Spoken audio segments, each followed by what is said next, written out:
knowledgeable. Listen, here's what's wrong with your hypothesis, your theorem, your supposition, your postulate. Honest. If that front ain't in gangsta, your back end won't be able to show its full potential. Understanding. You're going to suck. You're going to suck for the next couple of years. Passionate. I'm all over social media. I live it. This is the Kevin Sheehan Show on the Team 980 and the Odyssey app. Hashtag facts. It's the Kevin Sheehan Show. Now, here's Kevin. Pulls up, shot is up. Back shot is good. The Brunson burner has been lit. It's an 8-point. Cavs might want a timeout if he scores. Brunson, three-pointer, puts it in! Captain Clutch has come alive. It's a 5-point game. Timeout Cavaliers.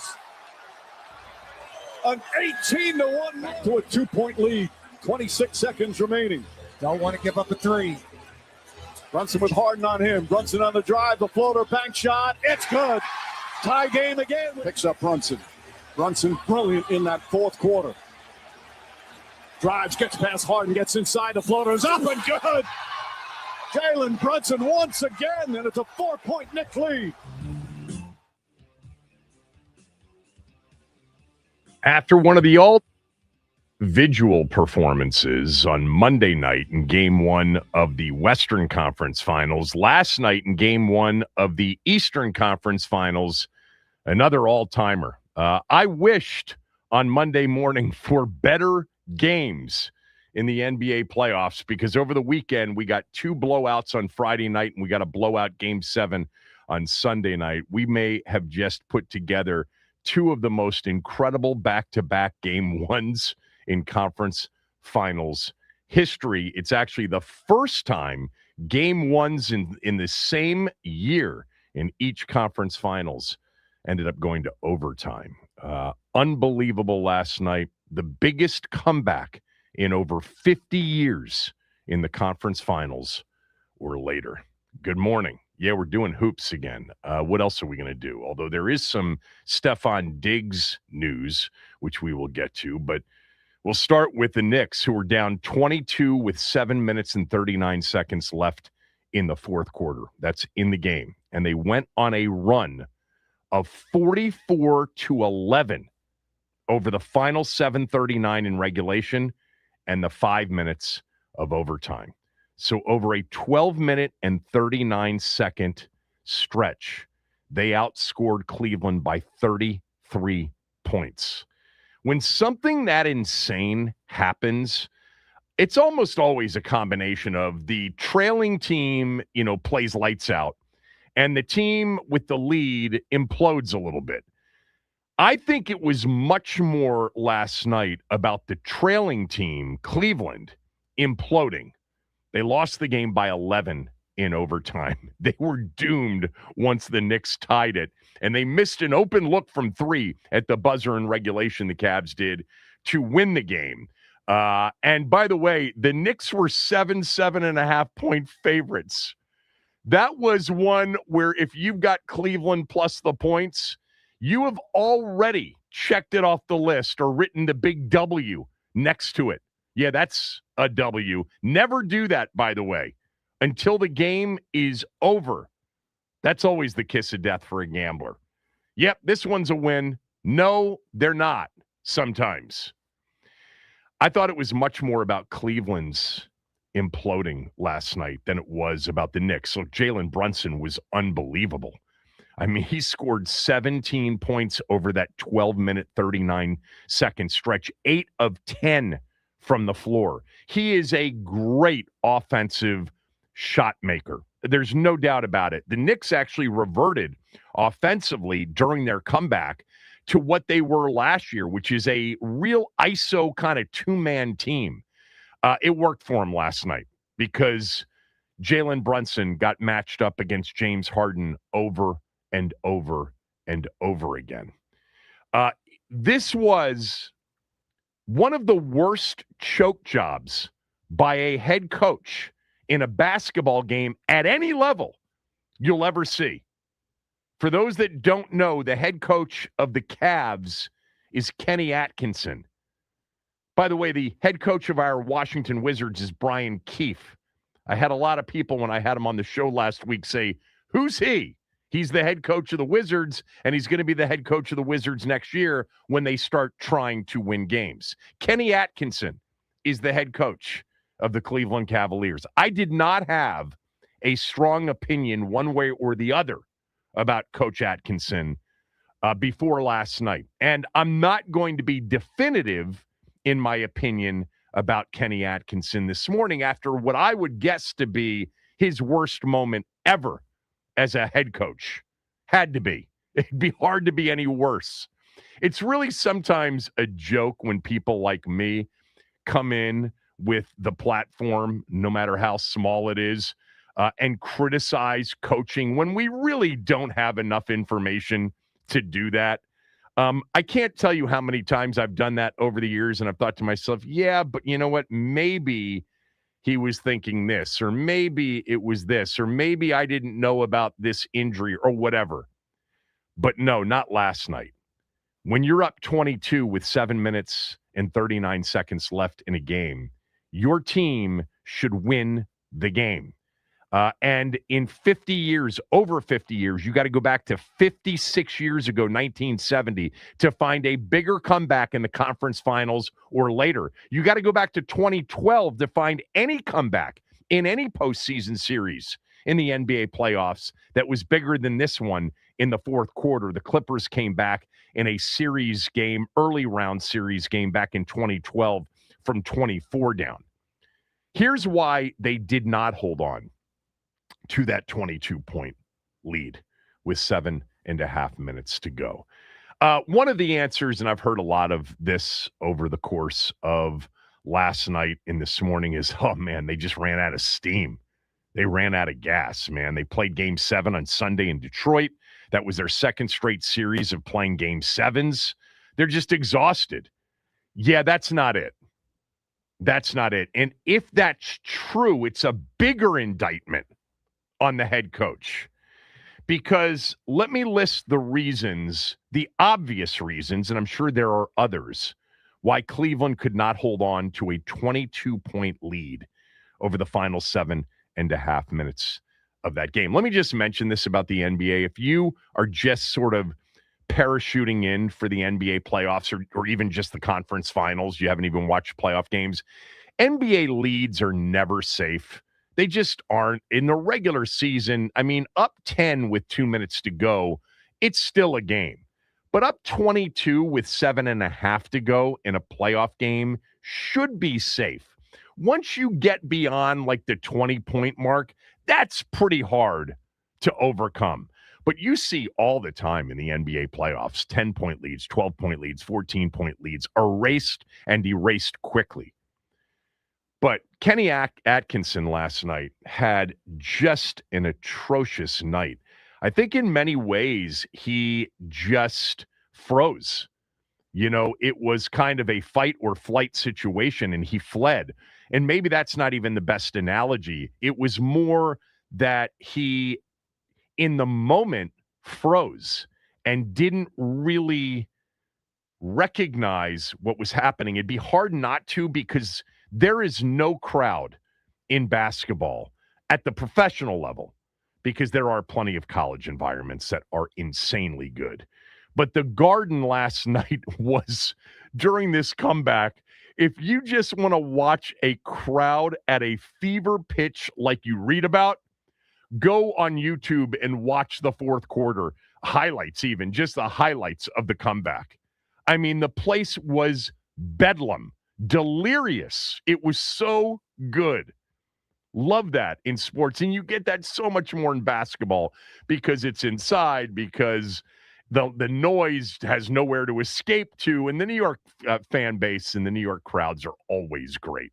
You know, I've talked about this for many years. I think the best live sporting event in our town that you can go to feel just the, you know, something similar to what the Garden produced last night is a big time. And I'm not talking about a game in November against, you know, Loyola or, you know, UMBC, but a big Maryland basketball game at Xfinity Center is insane. And a lot of it is because, and I've said this many times over the years, I went to Maryland. There's just a lot of New Yorkers that have gone to Maryland, a lot of Philadelphia people, a lot of South Jersey people that went to Maryland. So we've always had that as part of the fan base, which is great. It's a great part of a fan base to have that element as part of it. Last night was so good. So if Kenny Atkinson was oblivious to the fact that his team was blowing a big lead, it shouldn't have been, because it was deafening. Why were they so loud, coach? So number one is this idea that they were tired. No, that's not my number one. My number one is he had 4 timeouts when this run started. 4. You see the little dash marks underneath Cleveland on the scoreboard chyron on TV. He had 4 timeouts when this thing started. He did not call a timeout until the Knicks had run off 18-1 run over a 4-minute period. The clock went from 7:39 to 3:30, and his team had been outscored 18-1. And a 93-71 lead went to 94-89 before this numbnuts literally woke up and called a timeout. I mean, I'm sitting there watching it. What was exciting about it is that there wasn't a timeout. And so you're like, man, the Cavs are completely coming apart at the seams here. This is fun to watch. Usually it gets interrupted with so many timeouts because you got to stop the run. By the way, if your team is tired, exhausted, because they just played game 7, that's another reason you got to call the timeout. There should have been maybe 2 to 3 timeouts. Certainly 1, more likely than not 2 during that 18-1 run. The damage had already been done. The tables had been turned. They were in deep trouble because their head coach was asleep at the wheel. Do you have that piece of sound that I asked you to get, Max? Yes, I do. Kenny Atkinson, the head coach of the Cavaliers, was asked about why not a timeout as the Knicks are in the midst of an insane 18-1 run, which, by the way, was almost all Jalen Brunson. I'll get to that in a moment and how it happened. Why not a timeout? Here's what he said. Yeah, I like to hold my timeouts. I mean, I didn't want to have one timeout at the end of the game, 1 or 2 point game. I try to hold them, I mean, that's the dumbest answer ever. Look, he's probably a really good coach, and he just had the worst night of his life as a head coach. Every great head coach has had a bad night, and I bet you there are a lot of coaches that are like, take it easy. The guy knows what he's doing. He had a bad night. Yeah, he did on a very big stage. And that's the problem, is because that's a memorable bad night. He let the Knicks over a 4-minute period go on an 18-1 run as his 22-point lead went down to 5 without a timeout, because he said he likes to save them for the end. Sure, you'd love to have, in the final minute of a game, you'd love to have 2 timeouts. You want to have one for a challenge opportunity. You definitely want that in case there's a call that the refs miss. You certainly want at least one to be able to advance the ball. But what are you thinking you're going to need them for when you're up 22? I think the first one comes when, the lead gets cut from 22, let's just say down, a quick 5-0 run, which is what they went on. A quick 5-0 run that made it 93-76. I think that's the first one. Hey, guys, let's just, 5-0 run. We don't want this crowd to get into it. We don't want them to start believing. Let's get a really good offensive set here. Take a deep breath. You're tired from game 7. Oh, by the way, James, we're going to take you out of the game. More on Harden coming up in a moment, because you can't guard a lamppost. And we're going to get a better defender, whether it's Schroeder or it's Wade. We're going to get somebody else in the game.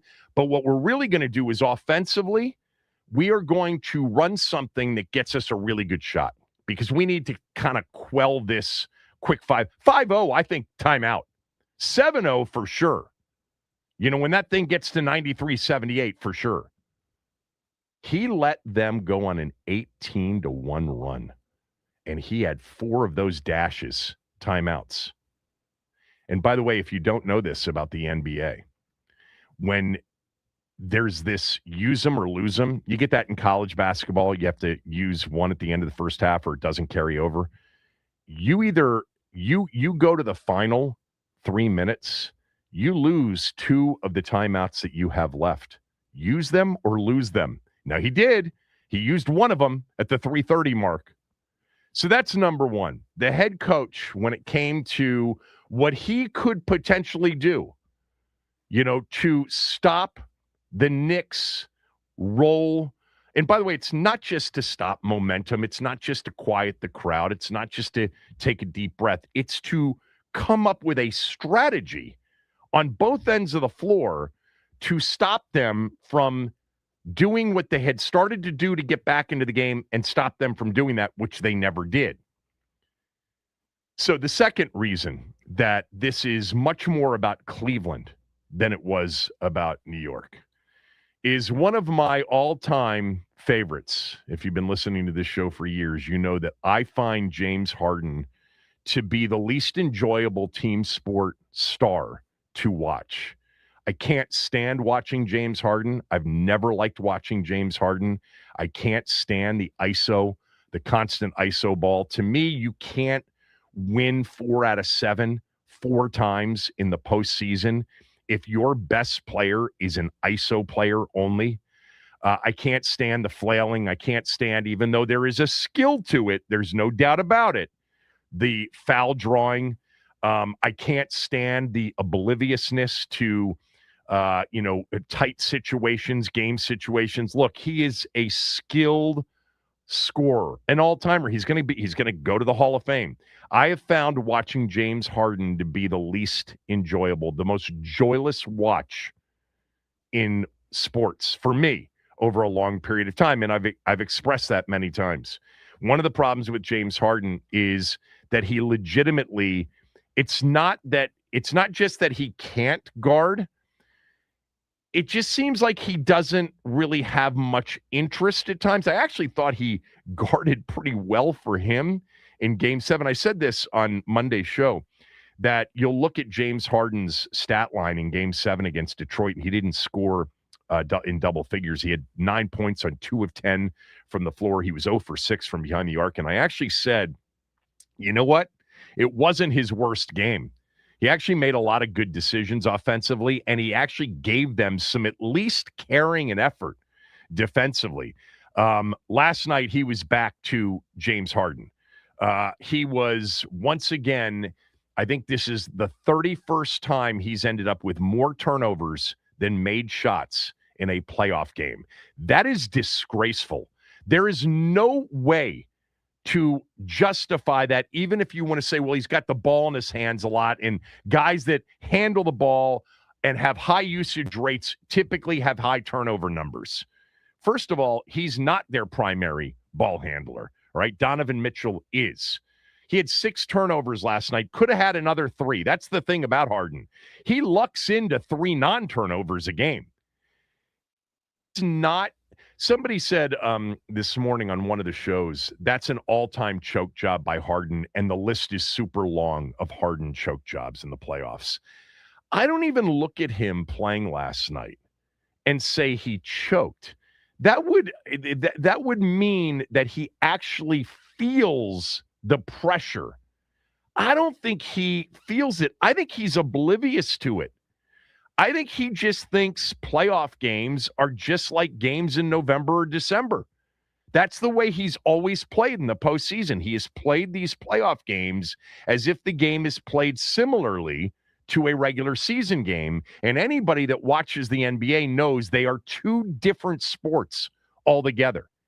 And the reason his turnover numbers go up and his shot numbers go down is because he's getting guarded much differently and much harder in the postseason than he is. So his casual play that he gets away with in the regular season becomes a major liability in the postseason. I don't think he choked. I think the head coach choked. I don't know that Harden's capable of choking because that would mean that he feels it. I don't think he feels it. I think he's oblivious to it. By the way, there's something to be said for the guy in a pressure situation who's oblivious to the fact that he should be feeling pressure. The guy that always comes to mind for me that fits that description to a T, but actually it worked for him, was Joe Flacco. Joe Flacco I don't think at any point when he was quarterbacking the Ravens in big playoff games, I don't think he ever really understood that he might want to feel a little bit of tension. And it's, I think, why he excelled in the biggest of moments. I mean, he was not an elite quarterback. We know that. Not a great quarterback, not a Hall of Fame quarterback. No, but one of the great road records in the history of the postseason for a starting quarterback and one of the best clutch postseason quarterbacks of the last 20 years. And it wasn't because he thrived under pressure. It was because he just didn't know to feel the pressure. I view Harden in the same way. The problem is he's not executing. He doesn't execute at a high level without feeling the pressure. But reason number 2, after not calling timeouts, is that the Knicks attacked James Harden like you wouldn't believe. He is a terrible defender. Harden in the fourth quarter and in overtime was switched onto Jalen Brunson 9 times, which resulted in an absolute astounding 1.9 points per switch. You got to take Harden out of the game, Kenny Atkinson. What are you doing? Like that first time out when they attacked him, started to attack him, James were either not going to switch, which is a whole other subject. I don't personally understand. I talked to Legler about this on the show a week and a half ago when he was on, and I said, why do teams accept switches so easily? For those of you who don't know what we're talking about, in the NBA, because most teams don't play a true zone, there are zone defenses. But when you're in man-to-man and somebody sets a screen for the guy with the ball, and the defenders decide, you know what, I was guarding the ball, but now I'm going to take the screener, and you who are guarding the screener, you take the guy with the ball. That's a switch. You switch the guys that you're guarding defensively because they screened you into the switch. Now, you don't have to switch. You can fight over the screen. You can go underneath the screen and stay with your guy. There's lots of things you can do. And you can hedge hard as the guy whose man is setting the screen until the guy that's guarding the ball recovers. There's lots of things you can do to not switch. What's interesting last night about the switching is the screens weren't even like real screens. Cleveland just accepted the fact that we're going to throw kind of a quasi screen on the guy that's guarding Brunson so that Harden is switched on to Brunson. And they just accepted it over and over again. I don't understand that. You know, a much higher level basketball mind could explain to me why teams at all levels, by the way, accept switches so easily. Like, if you have 5 defenders that are equal, there's nothing better than switching every screen. It's so hard to play a team that 1 through 5 can really guard and guard any kind of position so that they can switch every single ball screen. It's a really great way to play defense, but you have to have 5 defenders that can all guard and guard different positions and be versatile. With James Harden on the floor, you can't accept the switching over and over again. This was such an obvious thing as it was happening. I'm sitting there going, first of all, I almost turned it off like I'm sure many people probably did. I'm glad I stuck with it because it truly was magical to watch this with the crowd and the scene in the garden and the whole thing. But you right when it started to happen, it's like, oh my God, you've got Atkinson. You've got to either stop switching or you've got to take Harden out of the game. Harden literally is a lamppost. and was last night. Like there's no sense of urgency with him at all. I mean, he'll probably live a super long life. Like I don't think he's ever felt the stress of anything, the anxiety of anything. And, whatever. I mean, Matador, right to the rim, and Brunson is just going on an absolute heater. And every single time down court, here comes Bridges, here comes whoever's Harden's guarding, that he's going to set the screen and Harden's going to switch. And they just accepted it. No timeout to get him out, never took him out of the game. That's number 2. The not using timeouts, and then the absolute destruction of one man defensively over the final 7.5 minutes and 5 minutes in overtime without any strategic change. Now, I should say, they did start to double. And I think that's a terrible strategy against the Knicks, too, because Brunson will find the guy whose man went to double, and now you've got open three-point shooters or you got an open drive to the rim because you're playing 4-on-3. I don't love that strategy either, but it's better than letting Harden guard him. But that didn't happen until we got to overtime.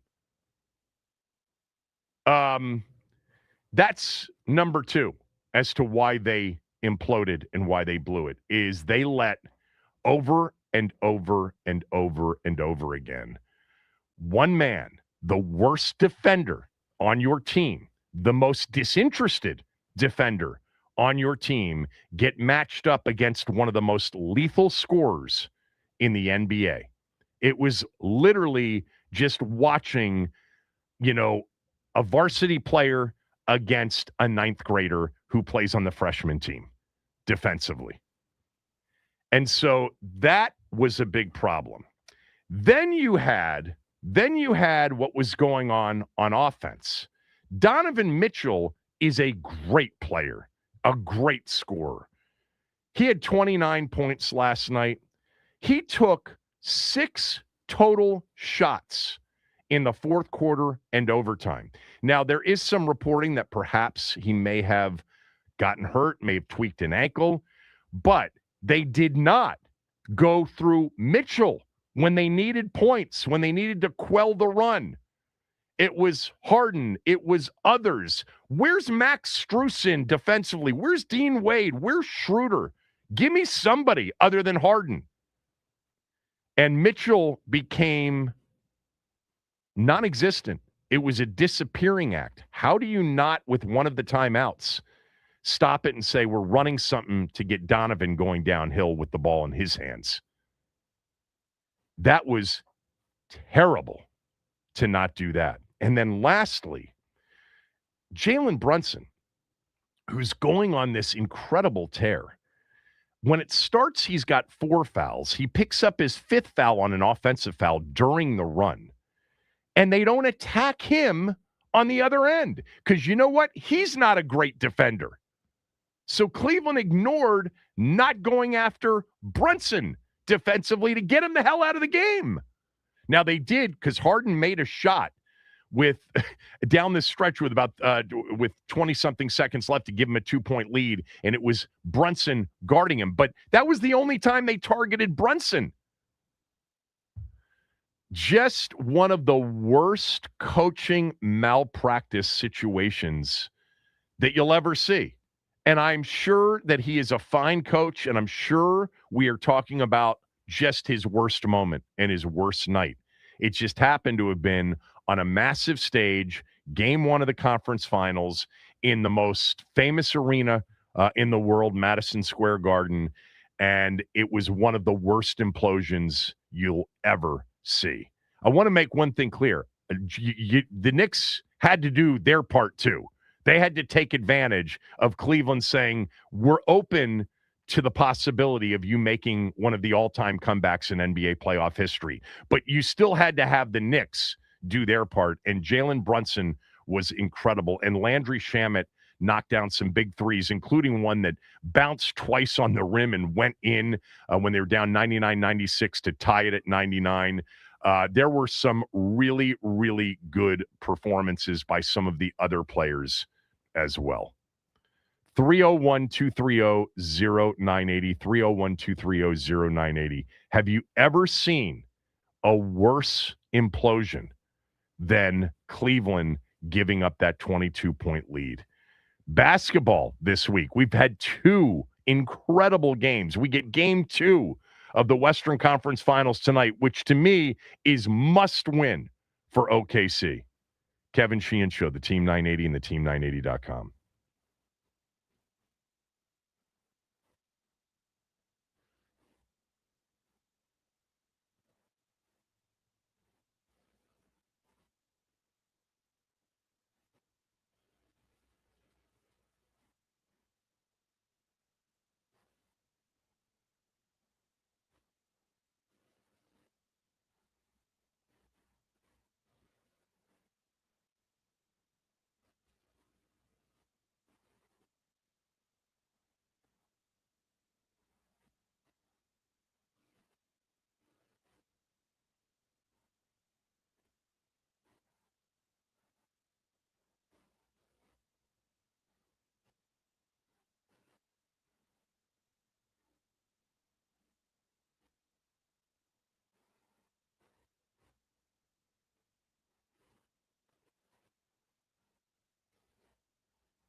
He's been one of our best defenders in these playoffs. I trust him.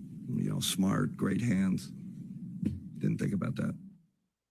That was Kenny Atkinson asking, did you think about taking James Harden out of the game?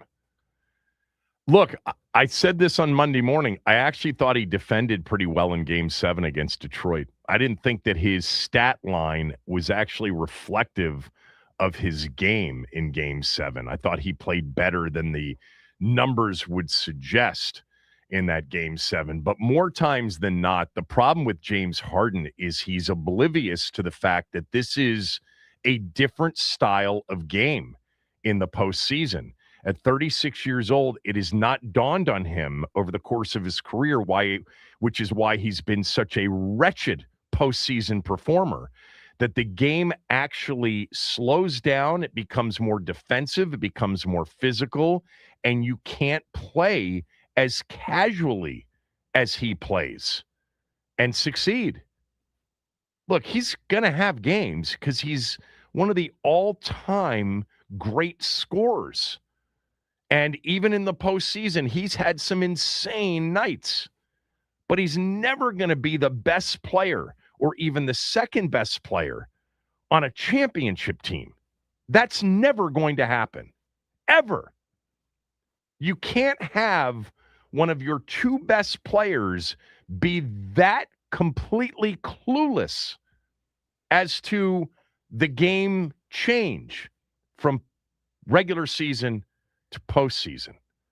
He's been one of our best defenders. I trust him. He's smart. You know what? He does have great hands. He's got very good hands. I've noticed that too. I mean, usually, when somebody's going by him, he'll do the reach around and slap the ball from behind.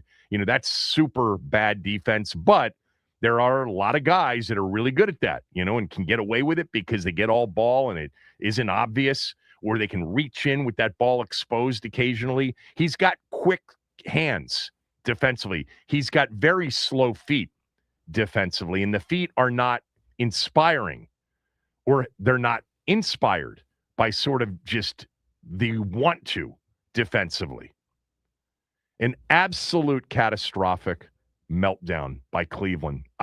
I think it was much more about Cleveland last night than it was about the Knicks. And the Knicks were great, and Jalen Brunson was insanely good. 301-230-0980. 301-230-0980 was last night's largest comeback in 56 years in a conference finals game or later. Was it more about Cleveland blowing it or New York stealing it? 301-230-0980. Let's go to Anthony. Anthony, go ahead. How about this back-to-back nights, man? Hey, we all know that James Harden doesn't know what a defensive crouch is, so that's number one. Yeah. And number two, regarding the press conference, what do you think he's going to do? Pull a Jay Gruden on RG3? No, I mean, he's not but going to throw him under the bus. Well, hold on. That's not what I suggested. I think the timeout situation, I think that is a situation, but I think he was in a daze, because I think that's the situation last night, or at least today, where you come out and say, that one's on me. That one is on me. It's not Harden's fault. It's not Donovan Mitchell's fault. It's not anything. I didn't do my part over the final 7.5 minutes of the game. That's what I think he should do. No, I don't think he should throw James Harden under the bus at all. I mean, even Jalen Brunson wouldn't even come out and say what was so obvious, that they were targeting Brunson. That typically you don't get that from players, although Mike Brown said it afterwards. He said, yeah, we were targeting Harden with Brunson. Right. Yeah. Right. We agree on the timeout situation, but you played the clip about him defending Harden as a defensive player. So that's why I made that statement. Oh, yeah. No. I would not suggest that publicly he throws Harden under the bus. He should have taken him out of the game, though. He absolutely should have taken him out of the game. No doubt. Yeah. Now, it's a combination of both. Both participants had an effort in it. New York exploited Cleveland, and Cleveland fell apart mentally. And I think part of it was 2 7-game series. The last 7-game series, they had 24 hours rest and had to travel. So fatigue definitely played a part in it.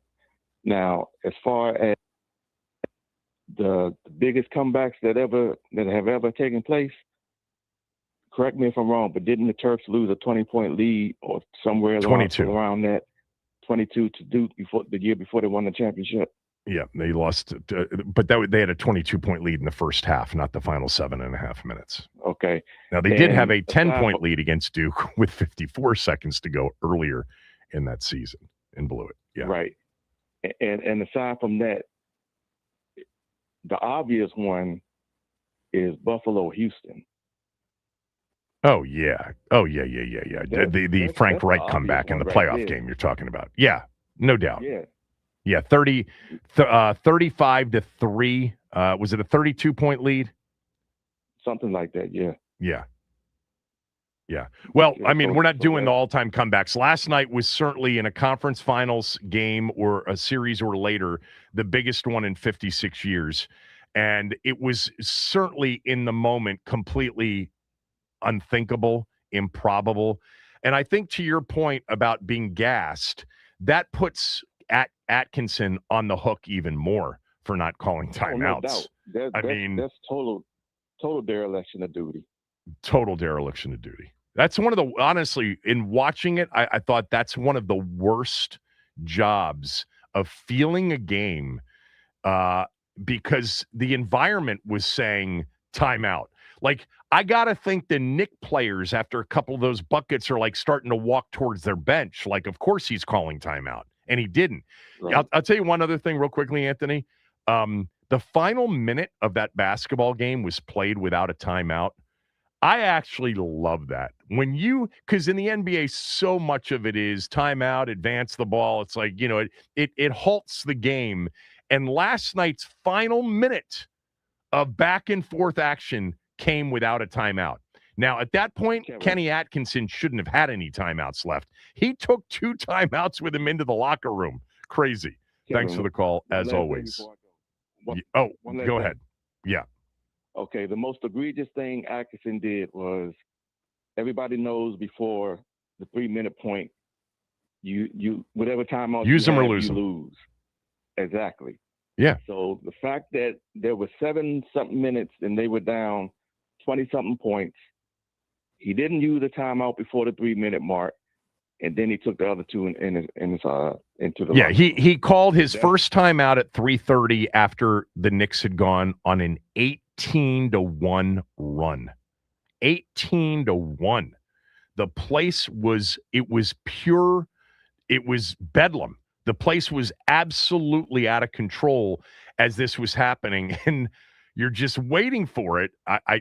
It's inexplicable, completely inexplicable. His answer was one of the worst answers you'll ever hear, saying he likes to save them. Save them for what? I already said this, that for me, it's like it was 93-71. Brunson, they start targeting Harden. Brunson scores to make it 93-73. And then Shamet knocks down a 3. And all of a sudden, it's a quick 5-0 run. I mean, a quick 5-0 run in about 30 seconds, and it's 93-76. That's your first timeout. That's your first timeout right there. No, we're not panicking. Just going to take a deep breath here. We're not going to let them get, any sort of confidence here and feel like they can come back and win this game. Let's get a really good set and get our best player, Donovan Mitchell, going downhill somehow to make a play or to make a shot. But it didn't happen there. And then it's 93-78. Now it's 93-80 with another Brunson shot. Then there's a foul, and they make one of 2 free throws for 94-80. Then it's 94-82. We're down to 12. How about after Brunson scores to make it a 12-point lead? Maybe think about it there. It's truly one of the all-time dereliction of coaching duties in a sporting event, a team sporting event, that you will ever see. And again, I want to be clear on something. I did not have a strong opinion one way or the other about Kenny Atkinson before last night, and I would not hold him to his worst night ever and say he's a terrible coach, but that's a memorable all-time coaching meltdown. All time. Joe, Paulie, Lap, everybody else on hold. We do have a line open if you want to weigh in. 301-230-0980. Was the Knick comeback last night more about New York playing great or Cleveland blowing it? Kevin Sheehan Show, the Team 980 and the team980.com.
You know, I just talked to Van Pelt during the break, and he said Atkinson has a great reputation as a coach in the game, well regarded as a coach in the game. And that's why you have to be careful, because you can't judge somebody like that on his absolute worst night. The problem for him is his worst night was so bad and it was on such a big stage that it's going to be hard to forget that.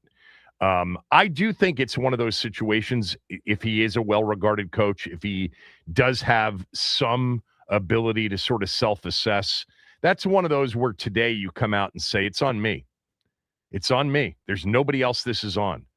I didn't stop the runs with opportunities for my players to take a breather, for my players to get some strategic advice. We didn't do some things that we should have done, but it started with I let them go on an 18-1 run and let the place go from basically borderline morgue to an insane asylum over a 4-minute period without a timeout. And then, you don't say as a head coach anything other than it's on me. There were things I should have done and I didn't. It's on me. It's not on James Harden. It's not on Donovan Mitchell. It's not on anybody else. That one's on me. I'll own it, and we're going to be better in game 2 tomorrow night because there's got to be some assessment ability there. Because I've noticed here on social media this morning, I can't remember an actual coach being skewered the way he is. It's deserving. It was almost as if he was like complicit intentionally. Of course, that's not true. I think it's more that he was in a daze. Like he didn't realize what was happening, and he had already counted it as a win. He's like, we're up 22 with 7.5 to go. We're good. They can't come back from 22 down in 7.5 minutes. There's no chance. I got Donovan Mitchell on my team. He'll bail us out. We're good. No, you can't let that happen. And he did. Paulie, go ahead. Big guy. What's L up? to the W. Listen, man, everything he's saying is right, but I'm gonna say this. I'm gonna say it was maybe more about the Knicks though too, because they clearly was off from that layoff. Yeah, I agree with that. They was in a funk most of the game. They was up 11 in the first half, lost that lead, and then the whole team went into the tank. So, like you said, they had to revert back to one-on-one with Brunson. Yeah, right. And he just caught the hot hand. But I'm gonna say this about them attacking Harden, which was a smart thing to do. But I think maybe he didn't take Harden out the game because Donovan Mitchell disappeared. And at that point, they needed to make shots, but nobody was making shots for them. Mitchell disappeared, so I think he thought, well, I'm gonna trade defense for offense. But the thing about it was he wasn't getting offense out of Harden either. No. Until that last shot to make it 1-on-1 to give them the lead. 99. They should have attacked Brunson on the other end. I can't believe they didn't do that. Well, at that point they was, but I think they was gassed on that last possession. Because of the flurry the Knicks put on them. I mean, really, their best player was Merle. And well, he was their best player in Game 7. Yeah, but he's not a guy that's going to get his own shot. I'll tell you what, though, he had the kind of look to end that game last night that he's knocked down, and that thing was halfway down and came out. I mean, that would have been a lucky way to survive the comeback. And actually, Harden made a good pass. It was, by the way, a casual behind-the-back pass at the end, but it got there, and Merrill had an open look. Man, he can shoot it, huh? I mean, that dude can flat out shoot it. Yeah, but I think the main thing was the disappearance of Donovan Mitchell. That's what really put them behind the 8 ball when the Knicks went on that run, is that they didn't have nobody answering Brunson with any points. It's true. It was one of the reasons. It was like, where did Mitchell go to? Yeah. Right. Apparently he may have been banged up. I don't know. Yeah, well, I mean, I think that was the main thing on why he didn't take him out, because they wasn't getting no offense from anybody either. Well, you know what? I'd have put Schroeder in. I would have put Schroeder and Strus in. First of all, Strus can give you. So Schroeder's going to be more active defensively, a lot more active defensively. And Schroeder's been in these spots over and over again. Schroeder's probably got more playoff experience than anybody but Mitchell and Harden on that team.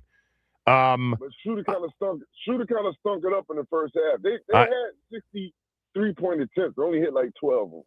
And I can't even remember too many in the second half that they hit. Yeah. So Schroeder kind of stunk it up in the first half. So I think that, like I said, I think it was more about Donovan Mitchell disappearing, and they wanted scoring, so they left Harden in there to get barbecue chicken. And Brunson just went to work on him, man. I mean, yeah.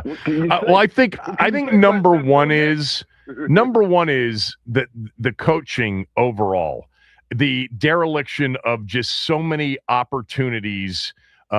Which was his duty to understand. And like, this didn't take a genius to figure out that you got to call a timeout during an 18-1 run, especially when you've got use them or lose them timeouts before the 3-minute mark. But part of it is you call a timeout to say, hey, Donovan, where have you been the last 2 minutes as they've made a bit of a run here? We gotta run something for you. And for Mitchell, that's, getting him into space and getting him going downhill where he's really difficult to stop as a playmaker or, as a scorer or a passer. It's not Harden. Harden brings an offense to a halt, because he's the only person handling the ball. Thanks, Paulie. 301-230-0980. If you're on hold, stay there. If you want to jump on, we've got a line open. Simple question. Was last night's insane comeback by the Knicks more about what the Knicks did or more about the Cavs totally imploding? 301-230-0980. It's the Kevin Sheehan Show on the Team 980 and the team980.com.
So last night, the Knicks rallied from 22 points down in the final 7.5 minutes of regulation to beat Cleveland in overtime, 115-104, to take a 1-0 lead in their best of 7 Eastern Conference Finals series. They outscored Cleveland. I mean, this is hard to really even fathom. They outscored Cleveland over the final 7:39 of regulation in the 5 minutes of overtime. That's 12 minutes and 39 seconds. So just 39 seconds past a quarter. They outscored them 44-11. That's just not something that happens very much. In fact, it's the largest comeback in 56 years in the conference finals or later. And if you were watching this game, it was stunning. Like, there was no indication that it was going to happen. Cleveland, for all the talk that they came into this game exhausted and, et cetera, the Knicks had an 11-point lead, a double-digit lead in the first half. It wasn't a pretty first half. It was not a pretty game. The Knicks were definitely suffering from some rust. If you haven't been following the NBA playoffs, the Knicks literally against the 76ers had a 50-point halftime lead in game one that they won by 39. They won game 3 by 30. Like, they've been scoring in unbelievable bunches and numbers. And last night they really couldn't score. They were struggling to score. They only had 46 at halftime. They end up winning the game. It's an all-time awful beat if you were on Cleveland plus the points last night. And that number was 7.5. I mean, you're up 22. It's over, except it wasn't. And the reason, from my standpoint, is that this was one of the all-time coaching malpractice situations that I have ever seen in team sports, in a big spot anyway. Kenny Atkinson, the coach of Cleveland, literally watched as New York went on a 4-minute 18-1 run to cut a 22-point lead to 5 before he called his first timeout. He had 4. In the NBA, you've got to use them or lose 2 of them at the 3-minute mark. He did use one with 3:30 left, but that was the first one. Just horrendous to not feel the lead and the game slipping away from you much earlier than that. And then he allowed James Harden, who was he's not a good defender. The coach actually said that he's a good defender. There are things that he does defensively, but they're all the defensive things that guys who aren't good defensively and can't move their feet do. You can be an effective defender if you can't stay in front of the guy with the ball that you're guarding. If you got quick hands, if you anticipate well, you can get your hands in, you can strip a couple of things. You can certainly, do the reach around as the guy goes by you to try to knock the ball loose. That's what Harden's been more as a defender. He's not a stay in front of you with his feet guy.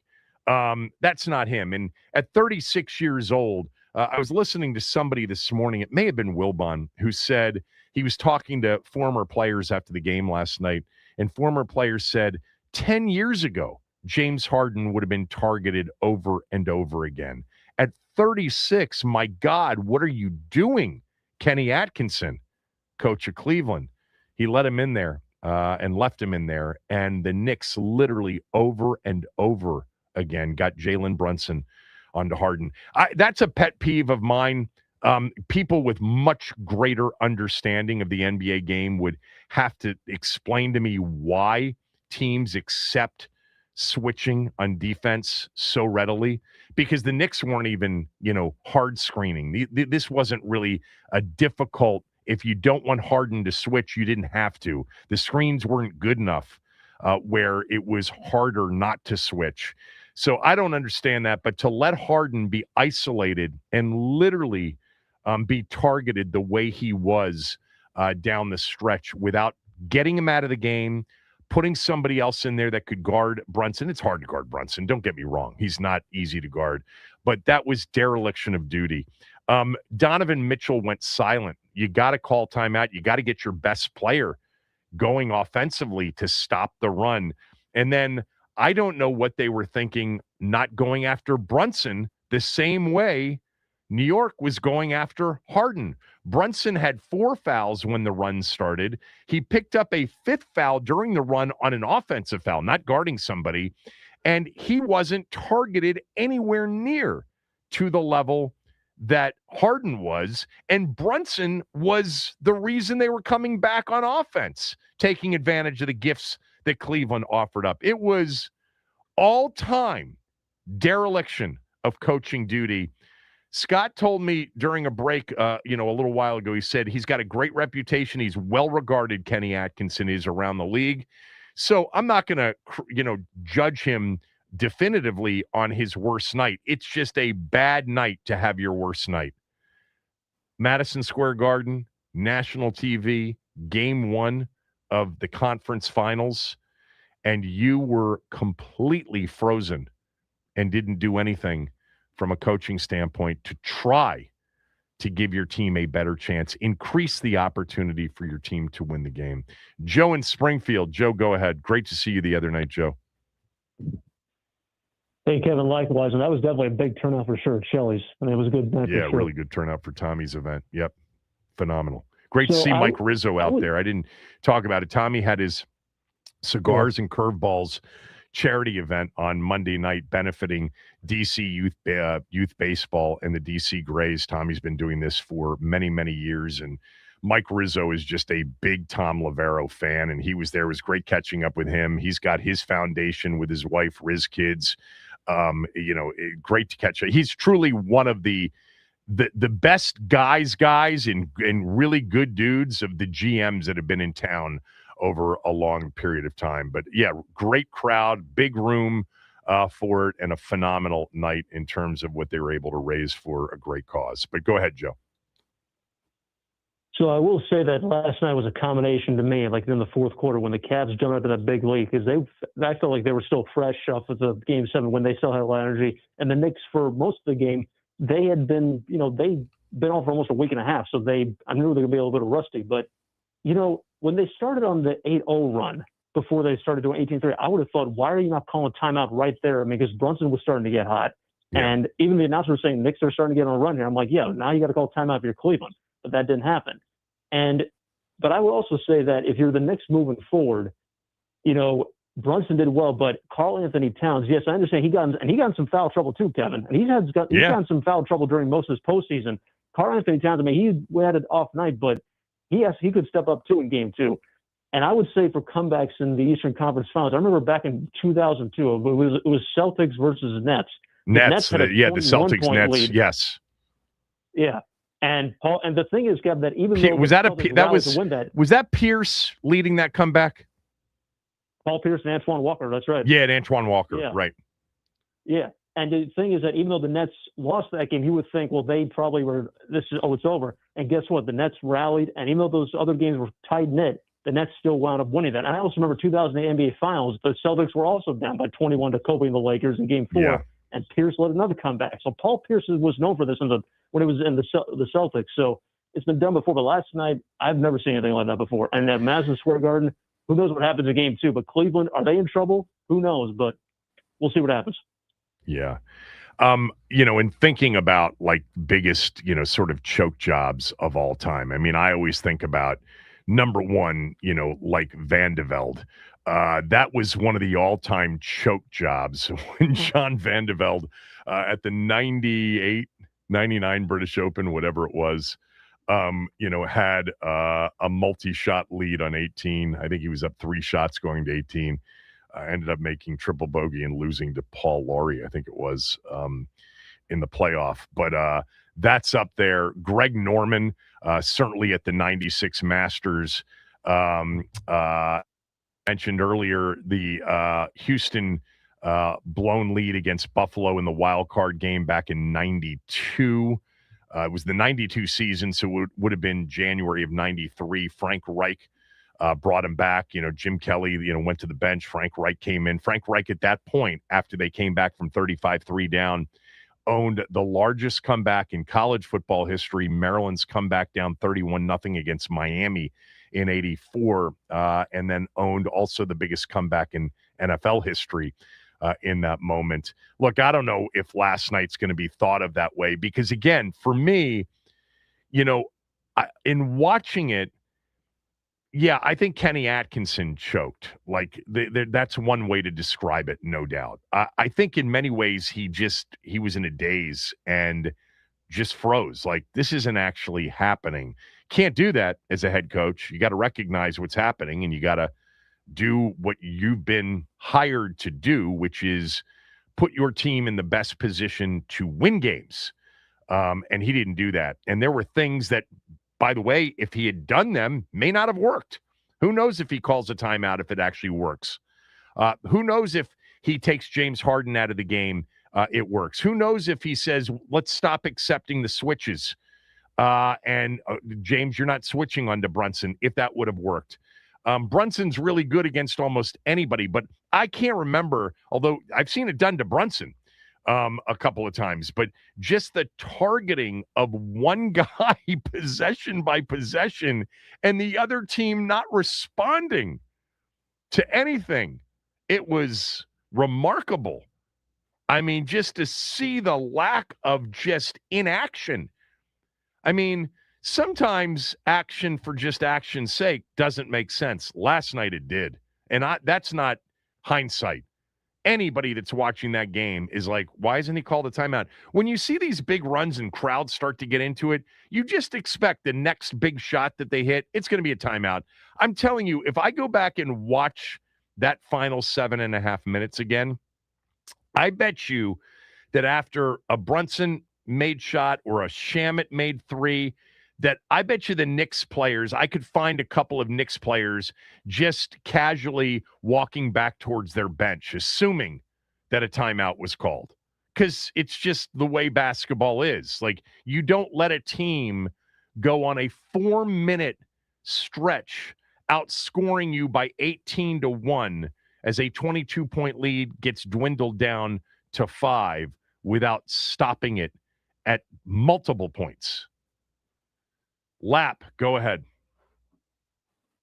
Hey, what's up, Kevin? How are you, Lap? I'm good, bro. Yeah, that was just a disgrace, man. I mean, I think this is Harden's 4th or 5th Western Conference or conference appearance, and he always disappears, man. I ain't really shocked at him. You know, definitely a liability on defense. And I agree with you. I mean, they probably should have won that Brunson because Brunson is a liability on defense, but you just don't blow a lead like that, man. And the coaching, like, just horrible, man. And people don't think coaching is important, but it does. It makes a difference. And Donovan, man, you know, you don't win this series, you'll look back at this game 1 and you'll be like, what the heck, you know?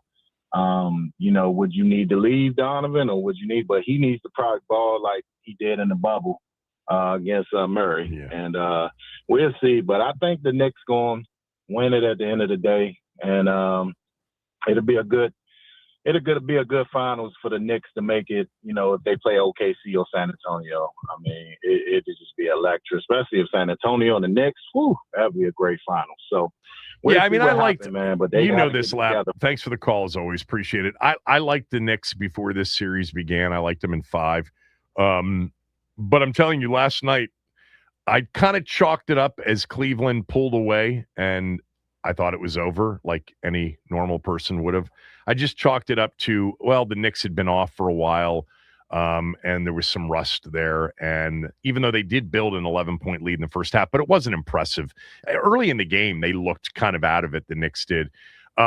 But it would have been big for Cleveland to steal that game and to steal back home court advantage. Look, Cleveland won 2 games in Detroit in the last series. They won game 5 in a 2-2 series, and they won a 7th and deciding game on the road. And by the way, in the Detroit game, they were down 9 with about 2.5 to go and came back, forced overtime, and won that game in overtime. And, you know, in the first series against Toronto, they actually, you know, lost a couple of games. That game was home the whole way until game 7, and then they won game 7. But they had to survive R.J. Barrett's buzzer beater where the ball, you know, hit the back iron, went straight up into the air and fell through at the buzzer. Like, they've kind of been resilient in this postseason, coming back from some moments. and some areas where, maybe, they could have been counted out, because I thought Detroit was going to win the last series. I really did. When Detroit won the first 2 games of that series, I thought no chance. I mean, they're going to steal one in Cleveland and they're going to win this series 4-1. But the Pistons came back and they won 4 out of the next 5. I'm not going to be shocked, because Donovan Mitchell can really play. Mobley is, they're good. They're talented. But I don't think they can win 4 out of 7. And last night was their chance to be in a series in which they were an underdog. All right, we'll switch it up. Football. Stephon Diggs and his brother Trayvon Diggs were together, and they were asked about the possibility of playing together in Washington. That's next.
So Stephon Diggs and his brother Trayvon Diggs were together recently. I don't know if this was yesterday or the day before. Looks like they're on a rooftop at a hotel. My guess is that might be the Line Hotel in Adams Morgan. The only reason I say that is because I was literally at a rehearsal dinner a few weeks ago on top of that hotel, and it looks exactly like the view of the video that was shot of the two of them. Almost, it's got to be where it is. It's the exact view. Maybe I'm wrong. Maybe they weren't even in D.C. They were in D.C., right? I'm pretty sure they were because, I mean, Stephon did that Mother's Day thing, and Yeah. they've been spending a lot of time in the area since they're from here. So, yeah, I'm assuming that that's where they were. All right. So, Michael Sade via TikTok shot this video and asked about, what would it take to get them wearing Washington jerseys? This is Steph and his brother Trayvon Diggs answering that question. And I got both of you guys in front of me. We're talking football here, as little brother just showed down. If we're talking football, how long will it take if we get you guys in one of our uniforms? That's what everybody's talking about right now. We're going to talk about it real soon. Real soon. That's what everybody's talking about right now. We're going to talk about it real soon, though, said Steph, the older brother of the two. There's a need for a wide receiver and there's a need for a corner on Washington's roster.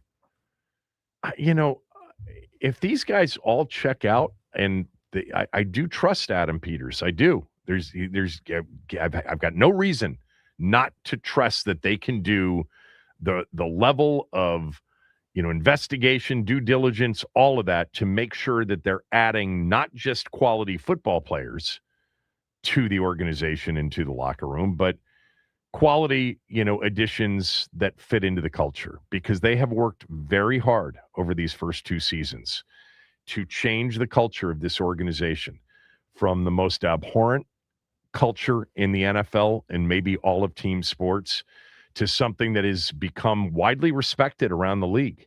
Dan Quinn, Adam Peters, the ownership, the front office, this is not a place that people run from anymore. It's not a place where the only way you can get somebody is if they don't have a choice or you overpay them by 20 to 30%. It's much different now. That's good for all of us. It's like, what did we do here in the last 2 years? We got rid of Dan. We've changed the culture with new ownership and new leadership, and we got a quarterback. I mean, flashback, 2.5, 3 years, didn't have any of that, and it was bleak. It was bleak. We were suspending reality, as we would say, over all those years, just to have conversations about the team, even though we knew nothing good could happen as long as Dan owned the team, and that has changed. And you don't want, all of a sudden the franchise to be the franchise that brings high-risk individuals in just because the reward is very high. You prefer low-risk, high-reward. That's the preference. So we don't know enough, though. We don't have access to all of the information. And I'm not just talking about the legal stuff. I'm talking about the mental stability stuff within Ayuk. I'm talking about the kind of teammate Steph and Trayvon, both of them really are. I'm talking about, things like what if Brandon Ayuk, teamed up with his college, best friend from Arizona State? Would it put more pressure on Jaden or less pressure? How would that dynamic work? They got to come to those decisions. But this football team needs more good football players on it. I mean, that's the bottom line. Like, unless you're, in this world of, well, we're just going to build it one block at a time and, let's try to win 7 or 8 games in 2026 and then, advance to 9 or 10 games in 27. And then maybe by 28 or 29, we could be a Super Bowl contender. That's not the way the NFL works anymore, for the most part. You got a rookie at quarterback on a rookie contract.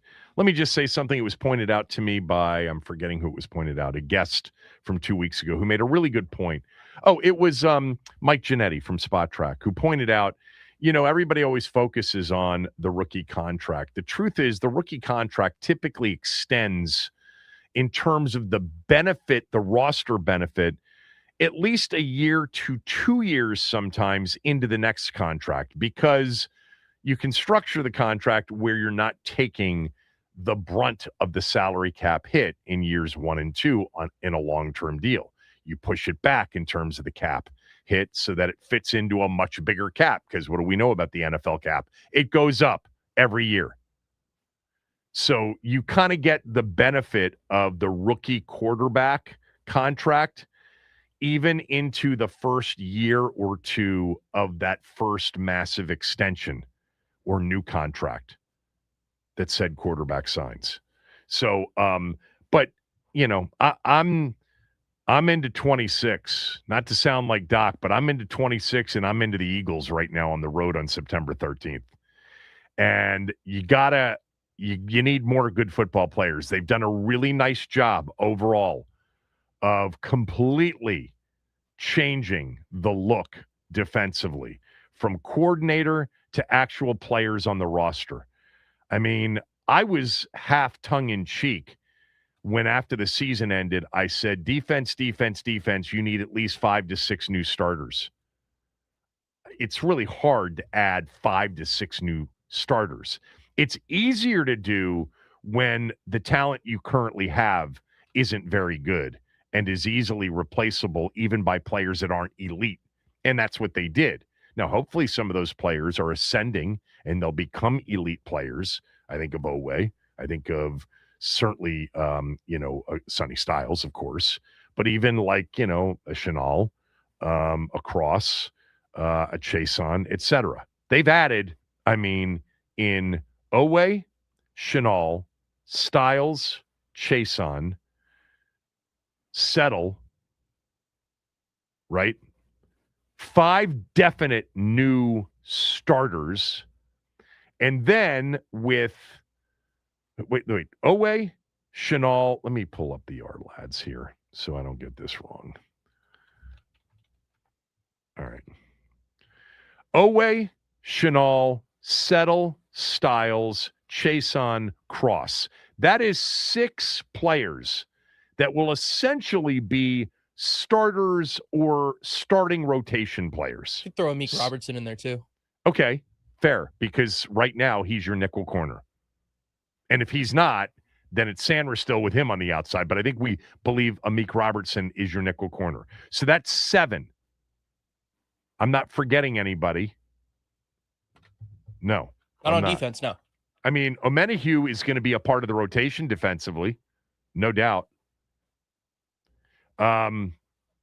So they've done it. They've done a nice job. Look, the corner was the other than Amik Robertson, corner is still a concern. Trayvon Diggs played for Dan Quinn in Dallas, had some really good productive playmaking years.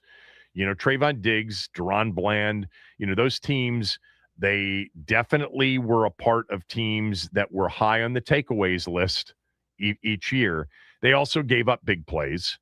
So I don't know what Durante Jones likes or doesn't like about Trayvon Diggs. The one thing that you would say is if Durante Jones is a Brian Flores disciple in terms of the way he coaches, and it's all about scheming up pass rush and not necessarily dependent on like elite level corners.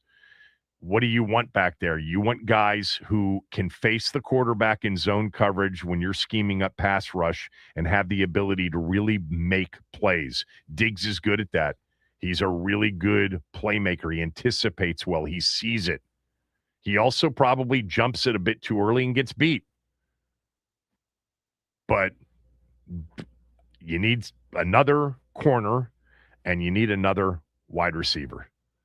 I don't know what it would look like in the locker room, though. I don't have enough information, and you guys don't either. We have gut feels on this. My gut feel is to just trust that if they don't go out and get these players and they're available to them, then they just didn't want the risk of having their culture disrupted. And that could lead to, sort of erasing whatever benefit the players brought on the field. I know this about Stefon Diggs, though, man. He is a baller. He is an absolute competitive badass on Sundays. You cannot take that away from him. And he was a big deal last year for a young quarterback in Drake May.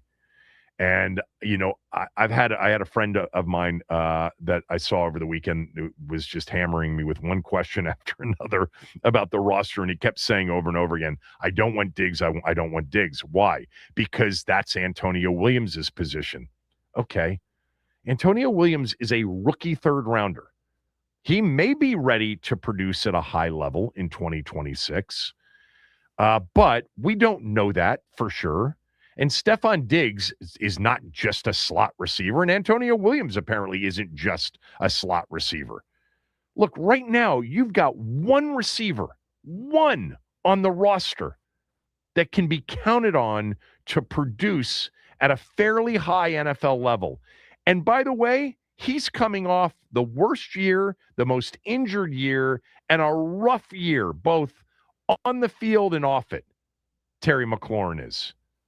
Now, I have to think based on his professionalism that this is going to be a big bounce back year for him. He was on, did you get any of that sound, him talking about Jaden getting everybody together in California, Max? I'm grabbing it right now. Actually, I got it right here. Yeah, I mean, you know, in Jaden Daniels is a young, he gets it kind of a guy. Terry's always gotten it. He is, you know, he gets it in terms of what you need to be as a professional. Look, that contract negotiation, not the best, you know, not his best and not his agent's best. But overall, I expect a massive bounce back year. But God, man, you comfortable right now with Diami, Treylon Burks, Jalen Lane, Luke McCaffrey, Van Jefferson? Or would you like to have Stephon Diggs? I mean, or Brandon Ayuk? I mean, no, we're not doing this again right now. We've only done 7 call segments over the last 3 weeks about Diggs or Ayuk. But Diggs and Diggs, the law firm of Diggs and Diggs, do you want it? Yeah, we can take calls on that. We haven't done that one. Diggs and Diggs, you want it or not? 301-230-0980. I want it if Adam Peters and Dan Quinn want it. If they think that it's, you know, I certainly see it as an upgrade talent-wise. That's not really debatable as far as Steph goes. It's just whether or not, you know, the reward is worth the risk. And that's something that they're going to have to answer. Diggs and Diggs, yes or no, why or why not, 301-230-0980. And what Terry McLaurin said about Jaden Daniels putting together some throwing time out west when we come back. Kevin Sheehan Show, the Team 980 and the team980.com.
Yeah, I got a couple things. By the way, phone lines are open, 301-230-0980. Stephon Diggs, Trayvon Diggs together over the weekend, I think, or maybe in the last couple of days. Asked about what it would take to get both of them to wear Washington jerseys to play on the team this coming season. Steph said, quote, "That's what everybody's talking about right now. We're going to talk about it real soon, though," close quote. Diggs and Diggs, do you want both of them? Do you want just one of them? Or do you not want either one of them? 301-230-0980. How about this is my what do you got?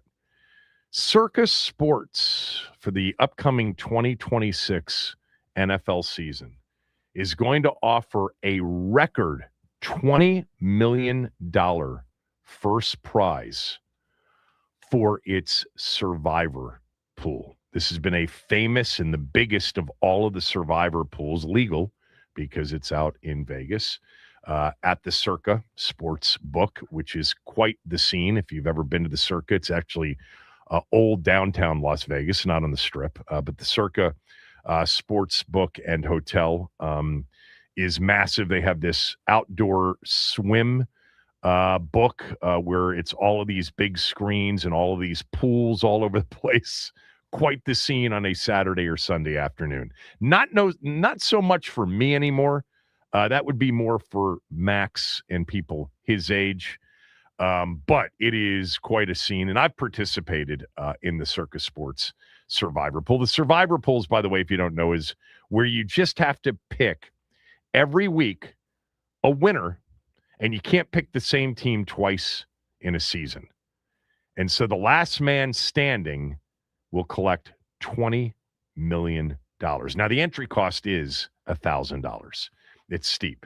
But $20 million guarantee as a first prize for the Circus Sports Survivor Pool winner. It's the largest prize, gambling prize in the history of U.S. sports betting, legal sports betting. But I can't imagine that illegally a $20 million first pool prize was ever the number. That is, let me just tell you something about survivor pools, man. You think it's easy? Just picking the winner, no point spreads? Yeah, try it. Like last year, as an example, was it last year in week one, or maybe the year before in week one? It may have been the year before where Cincinnati lost in week one at home to the Patriots. And Cincinnati was like a 12-point favorite, 11-point favorite. And it basically knocked out half of the survivor pool in the first week. It could have been 2 years ago, maybe 3 years ago. I'm forgetting. But last year's week one, if we go back to last year's week one, what were the big upsets in terms of point spread upsets? The Raiders beat the Patriots in week one, but nobody knew at that point that the Patriots were going to be decent. Yeah, there probably wasn't a massive loss in week one last year. But usually half the field's knocked out in the first few weeks, and then it's really hard because you can't use the same team twice. But there you go. The largest payout, the largest guaranteed NFL sports betting prize in U.S. betting history. The Circa Sportsbook Survivor Pool. Man, for a chance to win $20 million. All right. I got some stuff coming up next hour, by the way, on Josh Harris buying back some of the equity of the team that he sold to over 20 limited partners back in 2023. Somebody decided to sell their shares and was allowed to, which meant that there was a new value put on the team. I'll tell you what that value was coming up next hour. All right, Diggs and Diggs. You want them both? You want one of them more than the other one? Or you don't want either one? For me, I'll take both of them, man. If Adam Peters and Dan Quinn say these guys are a plus on the field, which I think is probably with Steph is a given that he's a plus on the field. And we feel like whatever their issues are, in a short dose, 1-year environment, we can manage it, and they'll be a plus for us. Lou in D.C. Lou, go ahead. Kevin, what's going on, man? What's up, Lou? How are you, man? Good. I take Stephon because he's been, I think he's been healthy, and I don't know about, Trey, man. Trey, watching him the last few seasons, since he got paid and been injured, and he just not been the same. So I don't know if he's gonna be 100% or whatever, but he just not. He hasn't been the same. Right. But Stephon, like you said, he's a competitive, and you want a guy like that, and I don't think he'd be a distract. He'd be a distract for the team. I think he just want to win, and I think he want to win a championship. So I think I'll take him over his brother. But yeah, that's what I think. I know we needed a cornerback, but at the end of the day, I don't know if that's gonna, if he's not 100%, why would you want him on the team? So that's what I kind of, even though him and Dan go back to back in their days in Dallas, but Yep. I don't know, man. But that's what I think, Kev. I appreciate. Yeah, I'm looking up. So Diggs last year, all right, in October, was placed on injured reserve due to lingering concussion symptoms. He was activated December 20th before a game against the Chargers, a Cowboys game against the Chargers. Played in 8 games last year for Dallas, 25 combined tackles, and then the Cowboys released him on December 30th. I did not remember this, but the Packers signed him off waivers, and he played in their season finale and in their wild card loss to the Bears, where he had 3 combined tackles in that playoff loss to Chicago in the wild card round. I did not remember that the Packers signed him. I mean, here's the thing about Trayvon, man. He's 27 years old, 26 years old, 27 years old. He is a ball hawk. He's 6 feet, right? 6'1", 200 pounds, and he can make plays. By the way, he can return some kicks too. But these are 2 needs, obviously, for the team. I mean, if you told me I can only have one, give me Steph next year. I know what he can do. I know what he just did. Daryl, go ahead. Kevin, thanks for taking my call. Sure. Yeah, I like them both, man. I want him to bring both of them in. And as far as Trayvon, he's lost his step, but he is really good when you put pressure on the quarterback. Yeah, he is. I would put him at safety. Yeah, I was thinking about the same thing, but they're overloaded at safety. They don't have an issue at safety. But he's better than everything we have at safety. He's Lord Harris, and do you want what's the guy number 20? I mean, he's better than him. Martin. He can't. Mark. Yeah, Nick Cross probably going to play a lot in the box. Trayvon's definitely more of a free safety if you were to get moved to safety. And that's probably a Will Harris spot for sure. Yeah, I mean, I want them to add better players, period. I want more good players. I think they did a nice job in this offseason, but they still aren't there talent-wise. You want them both. Daryl wants them both. Let's go. But Daryl, you're breaking up, man. Sorry about that. Let's go to Bob in Rockville. Bob, go ahead. Diggs, both of them, neither of them, one or the other. Well, here it is, Kevin. We played a game called Pass the Trash at poker a long time ago. A bunch of guys I grew up in Springbrook. How many Super Bowl rings do either one of them have, Kevin? None. Yeah. For that reason, I don't want either one of them in town. Forget about it. Next. Thanks for the call, Kevin. Yeah, I'm just trying to think. Does anybody on the roster have Super Bowl rings? Who on our roster Menahu has or Super Chenault, did they win one in Kansas City? Chenault won. Chenault's got one, yeah. Obviously, Bobby Wagner had one. Well, is he on the roster? No, he's not on the roster anymore. I mean, if we're going by that, criteria, you're in trouble. You're getting rid of the entire team. Who does have a Super Bowl ring? Chanel is one, definitely. Did Rashad White, was he a part of the Tampa teams that won one? I think so, but he may have gotten drafted the year following. Nick Allegretti, definitely. Yeah, for sure. Andrew Wiley, Super Bowl ring. He's on the roster. A lot of Chiefs players. Yeah. I mean, Javon Kinlaw was on teams that made it to the Super Bowl, but that doesn't count. We're looking for Super Bowl rings. Yeah, I think we just hit them all. I think we just got them all. Allegretti, Wiley, and maybe Rashad White. Was Rashad White on that 20 team that won it? No, Rashad COVID? White started his career in 22, so he was a little late. Okay. All right. Let's go to Aveen. Aveen, Diggs brothers, plural. Do you want them both? Do you want neither one of them? Or is it just one that you would take? Go ahead.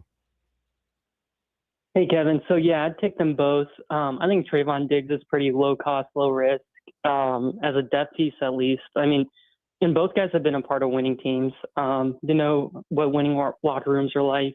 And, I trust the culture of this team enough. And, Stephon Diggs has been pretty consistently a high-level producer, performer. Yeah. So I'd take both of them. But, Kevin, I just want to make the point, the idea of, surpassing Diggs and going for Ayuk and being all in on Ayuk, and people talk about Ayuk as being, low cost, low risk, and even Diggs low cost, low risk. I view Diggs legitimately as a low cost, low risk player because of how much he's produced, and he was just producing last year. But with Ayuk, I mean, it's going to be low cost in terms of contract, but it's high cost in terms of the opportunity cost, especially if Stephon Diggs, is on the Chiefs and Ravens and having another 1,000-yard season. Because to me, Kevin, with Jaden Daniels, with how much they've invested in this offensive line, you have an elite caliber quarterback on a rookie contract. There's no reason this shouldn't be a top 10 offense. And this offense isn't a top 10 type of offense, then a lot of the fire is going to be directed at Adam Peters. I think that may be true. That absolutely could be true. If we don't have an injury situation like last year, and your best players offensively play the significant majority of games, and they're not at least a top 10. Remember, they were a top 5 offense 2 years ago. If they're not at least a top 10 offense, a really good high-level offense, there's no doubt where the finger's going to get pointed. Now, you would say, and I would say, well, it's not like he didn't try. Pierce, Dobbs, Linderbaum. Am I missing somebody in terms of offensive free agents that they went after? And they added a Okonkwo. But the bottom line is he didn't deliver those players. And if there isn't enough around Jaden, and it's obvious that they didn't really have enough for the schedule that they were facing, yeah, that's where I think it would come back to him for sure. Yeah, and I'll just say, Dobbs, I think they just had a strict price on Dobbs. And they could have, my point would be they could have gotten Dobbs, like he wasn't that expensive. They could have outbid the pass for him. But then, then you can also say they could have gotten Diggs, they could have gotten Debo, they could have gotten Jennings. If Ayuk doesn't work out, then we're going to fall back on that, being like there were other options. He wasn't the only option available. I think we are heading towards Ayuk. That's my belief. I think here's my guess right now. I think Stephon Diggs is going to end up on the Chiefs. You mentioned it, the Chiefs, maybe even the Ravens, one of those two teams. I don't know where Trayvon ends up. I don't think it's here. And I think Brandon Ayuk ends up being here. I don't know when he ends up being here, but I think he ends up playing here. And I think that's been part of the plan all along, which is why they didn't go nuts on Dobbs necessarily. 301-230-0980. Jonesy, go ahead. Diggs, which of the two brothers do you want? Or maybe you want both of them or neither of them. Go ahead. Thanks for taking my call, Kevin. How you been, man? Good, Jonesy. Good to hear your voice, man. Good to hear you as well, buddy. I listen to you all the time, even though I can't catch you. But thank you. I would take both. I would take both of them. Because I know Stephon, you would see less 8-man fronts as far as in your running game if he's on that field. I know that much. New England, they used him, like a tube of toothpaste, and they pretty much fared well with him. And I guess maybe quarterback experience is the reason why they didn't win the Super Bowl, with this guy. But I believe if you get him, you can make a nice little playoff run with him. Trayvon, yeah, I would take him. I mean, he got the height. It's just the thing is, I just wanted the endurance is there. But I would give them both of them a chance. Yeah. All right. Thanks for the call. Good call. Good to hear from Jonesy. We do have our WaldorfHonda.com poll up.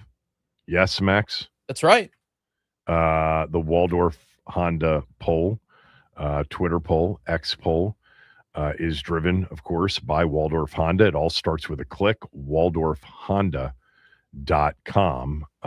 And the question is, the Diggs brothers could be considering a homecoming here in Washington.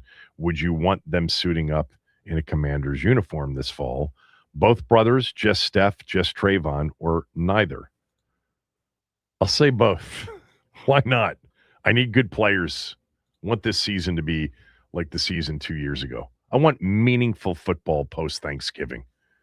It's always been the goal, but it's reasonable for that to be a goal now. Kevin Sheehan Show, the Team 980, theteam980.com. Don't forget you can watch this show on the Team 980's YouTube channel. Just hit the like button and hit the subscribe button when you get there.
So we are coming up on a week since the NFL schedule was unveiled. And I was reading something a little bit earlier today, just some of the oddities associated with the NFL schedule that I am sure we have not talked about at this point. CBS Sports did a story sort of pointing out several of these. The Patriots actually have a bizarre scheduling quirk that the NFL hasn't seen in 40 years.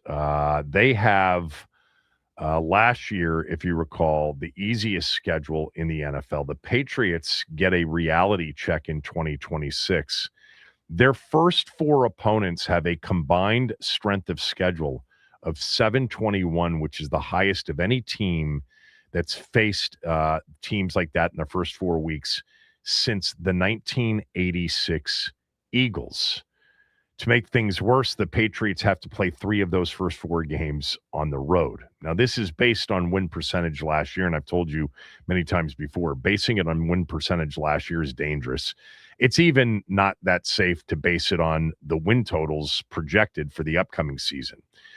But the Patriots open up at Seattle, then have Pittsburgh at home, and then at Jacksonville, at Buffalo. Their first 3 games are against division winners from last year. That's the first time that's happened in 6 years where a team has opened up its season against teams with that won the division for 3 straight weeks to open up the season. Other oddities. I think we talked a little bit about this. But the Rams are going to play 7 primetime games, which is tied for the most in NFL history, with the 2023 Bills, the 2025 Chiefs, and the 2025 Ravens. The Rams actually, if you don't know this, listen to the beginning of their schedule. It is insanity. They open up in Australia, primetime East Coast. They play a Monday night game in week 2 against the Giants. They play a Sunday night game in week 3 against Denver. And in week 5, they play a Monday night game against Buffalo.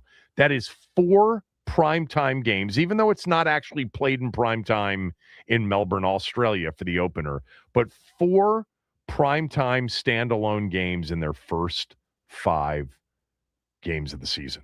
By the way, the game that isn't primetime is a 1:00 game at Philadelphia. And then later on in the season, they play 3 primetime games in 5 weeks. That's unbelievable in terms of the amount of primetime games that they're playing. You probably know about the 49ers logging 38,105 miles of travel for their games, which is not only the most in the NFL, but it's the most that any team has ever traveled in a single season in NFL history. The good news is that of the 5 teams that have traveled the most miles last season, all of them made the playoffs. And San Francisco was one of them. San Francisco, the Chargers, Rams, Seahawks, Jags, and 49ers. You may notice something about those teams mentioned in the highest logging of miles. They're all West Coast teams with the exception of Jacksonville, who went over to London twice. So the 49ers have 38,105 frequent flyer miles during this season. The Jags are making international NFL history by playing 2 games in London this year. But for them, they're both home games. That means of the 8 home games as an AFC team this year, they'll only actually play 6 in Jacksonville. By the way, they'll spend an entire month away from Jacksonville playing games, the 2 in London, and after that, they play the Eagles and the Texans on the road in weeks 5 and 6. Brutal. I'm sorry, those are the games in London. And then they come back and they play road games against Cincinnati, and they've got a bye week in there. What else did I have here that was interesting? The Cardinals. So the Cardinals, are an indoor team. And as an indoor team, your preference is to play more indoor games late in the season, or at least warm weather games. The Cardinals get to close out the 2026 season with an unprecedented stretch that will see them play 5 of their final 6 games at home. That is the first team since 1976, the Jets in 76. I think Lou Holtz was coaching that team and got fired towards the end of the year. But the Cardinals are going to finish the season with 5 of 6 at home. Never in the last 50 years has that happened since the Jets. Their games are against Washington on November 29th, Philadelphia the following week. Then they go bye week. Then they have the Jets at home.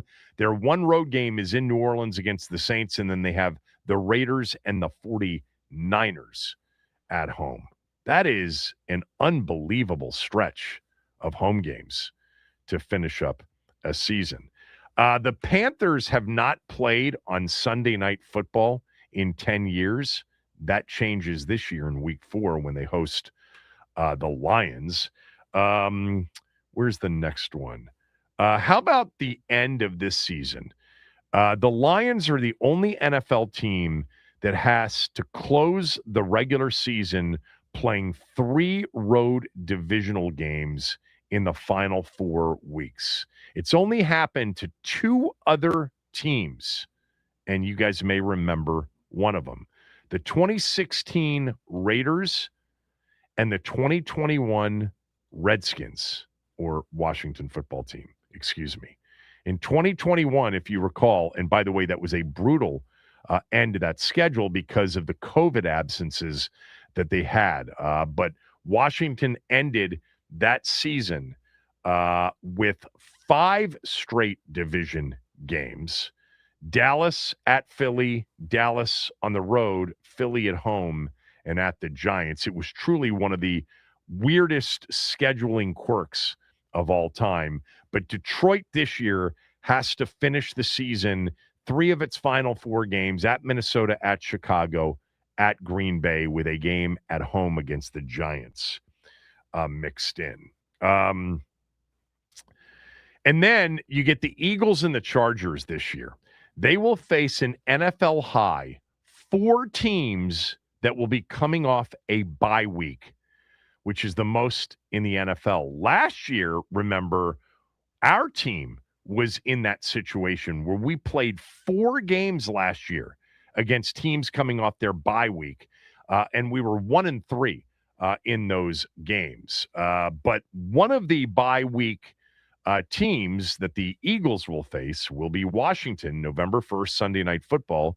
I mentioned that as part of the net rest conversation that we've had, that Washington will have a Monday night game against the 49ers, and then they'll have 13 days rest before playing at home against the Eagles on Sunday night, November 1st, while the Eagles will be coming into that game off a Monday night game, so a short week situation, and that is a huge net rest advantage. By the way, last year, Washington was the only team with 4 games against teams coming off the bye week. They went 1-3. The last time it had happened before it's going to happen this year with 2 teams doing it, the Chargers and the Eagles. In 24, the Niners were faced with the same situation, and they went 1-3 as well. So it's not an advantage to face a team coming off the bye week. The Eagles will play Carolina, Indy, the Giants, and Washington, those 4 teams coming off their bye week. The Chargers are going to play the Chiefs, Raiders, Texans, and Patriots in their 4 games against teams coming off their bye week. I think I mentioned this, but 5 teams basically not only got shut out of prime time, they got shut out of any kind of short week game. The league, when they first went to Thursday night as a regular, did require every team to have at least one of those short week turnaround disadvantaged games. But this year, the Raiders, Jets, Titans, Dolphins, and Cardinals, as of now, because there are flex opportunities, obviously, but as of now, all 5 of those teams will play every single game on a Sunday. No prime time, and that means no standalone, nationally televised. That is the first time since 2011 that there were at least 5 teams that got shut out of prime time. And this is the most teams that have ever been shut out of complete standalone spots. That is, to me, to be able to play every single one of your games, on Sunday and the 1 o'clock or the 4 o'clock window, with maybe a flex opportunity down the road if you're a good team. And in week 18 is flex for everybody. But it's kind of strange to see that, to see, like, I'm looking at the Titans schedule right now with Cam Ward in his second season. Literally every single football game is a Sunday game at 1 o'clock, with the exception of a Sunday 4:05 kickoff at Jacksonville and a Sunday 4:05 kick in Vegas. Every other game is Sunday at 1 o'clock, with week 18 for everybody being a flex week. I think that is got to be a little bit of an advantage, maybe. I don't know. All right. When we come back, Washington's Josh Harris actually bought back some of the equity from one of the limited partners. They had to place a value on the team for that transaction to happen. I'll tell you what that value is next.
So remember, in July of 2023, Josh Harris put together a group. He was the majority investor and the lead investor in purchasing the Washington football franchise from Dan Snyder for just over $6 billion. Now, it wasn't just him. It was, of course, as we know, Mitch Rales and Magic Johnson and Mark Ein and over 20 limited partners. And within those limited partners, there are individuals as part of those, limited partner groups.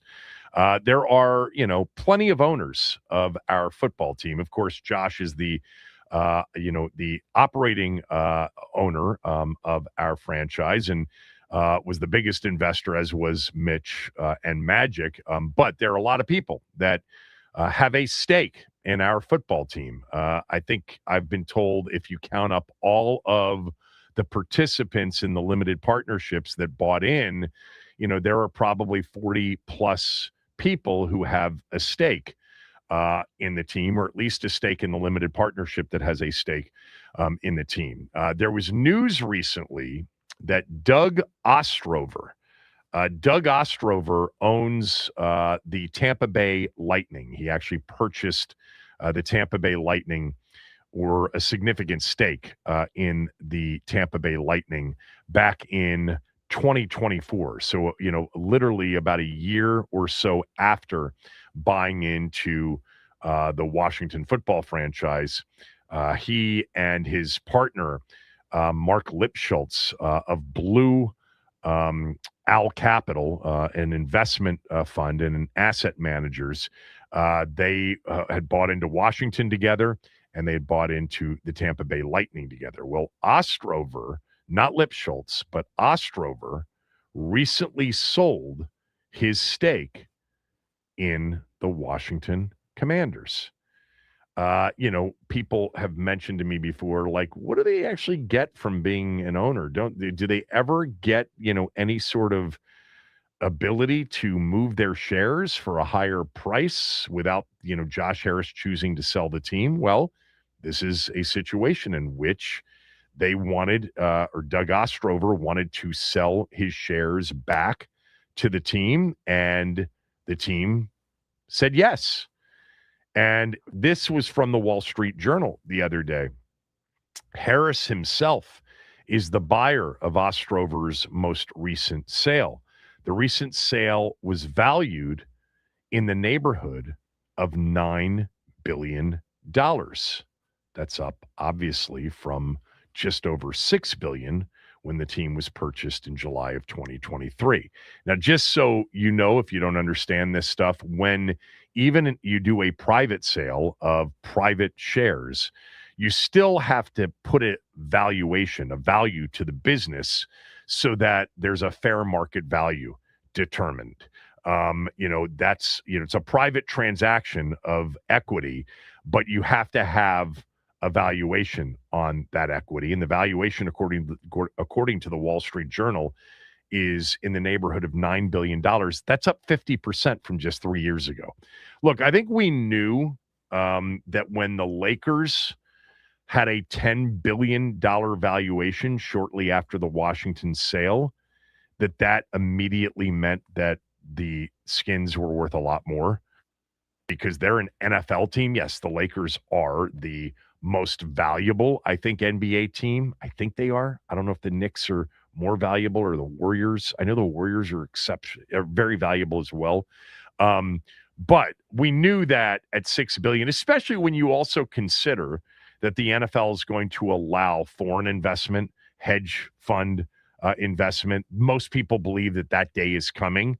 That was part of the reason that there weren't as many buyers as you would have thought for Washington back in 2023, is that there just aren't a lot of people, individuals with that kind of money. There are enough of them, but, in terms of the group that not only could do it, but would be interested in doing it, because not every billionaire is interested in owning a sports team. And that's why, the NBA has taken in foreign money, hedge fund money, and the NFL has not. But once that becomes available to NFL sellers, it just increases the overall, opportunity. And we know that there is certain foreign money that will pay almost anything. Certainly oil money will pay and overpay at times. So the $6 billion price tag in the moment was the largest sale of any North American sports franchise until the Lakers, sold a big chunk of their equity for $10 billion. And we'll see, what Seattle goes for. Apparently, there's not a lot of activity there either. Again, the NFL's in that situation where, yes, a Jeff Bezos can stroke a check for $8 billion, $9 billion, or whatever the number would be for him. But it's a more limited audience in terms of interested and able, and Washington, I go back to 3 years ago, coming up on 3 years, and it was like, thank you. Is $6 billion, a lot of money? Is it an overpay? Whatever it is, whatever you had to do to raise that capital to buy the team away from Dan Snyder, thank you. And I remember those days, man, vividly, and being told about how in so many instances over those final days and final hours, they weren't sure the deal would get done because let's just say the seller wasn't easy. Shocker. And they weren't sure it was going to get done until literally the funds were wired and they were sitting, their funds were wired and it was accepted. And that was it, and they owned the team in late July of 2023. And it was a celebratory event, no doubt. But how about the fact that, if you bought in 3 years ago, there's a 50% increase in the value of your shares just 3 years later. Now, I don't know if every limited partnership can sell. There has to be a buyer of those shares, and it's got to be an approved buyer. Obviously, Josh Harris is an approved buyer as the majority investor and owner in the team. But interesting that we've seen now one of the many that own this football team decide to sell out, and there were, I think, business reasons for him to sell out. I think a liquidation sort of opportunity that was necessary, and that could be a one-off with Josh taking back more equity. Maybe it's the start of a process where Josh ends up with, along with Mitch and maybe Magic, almost all of the equity. And a lot of these, other limited partners are, completely bought out because the NFL does generate a lot of revenue. That's for sure. It's a healthy business, 100%. So anyway, that was some news from the last few days. How about the Nats last night?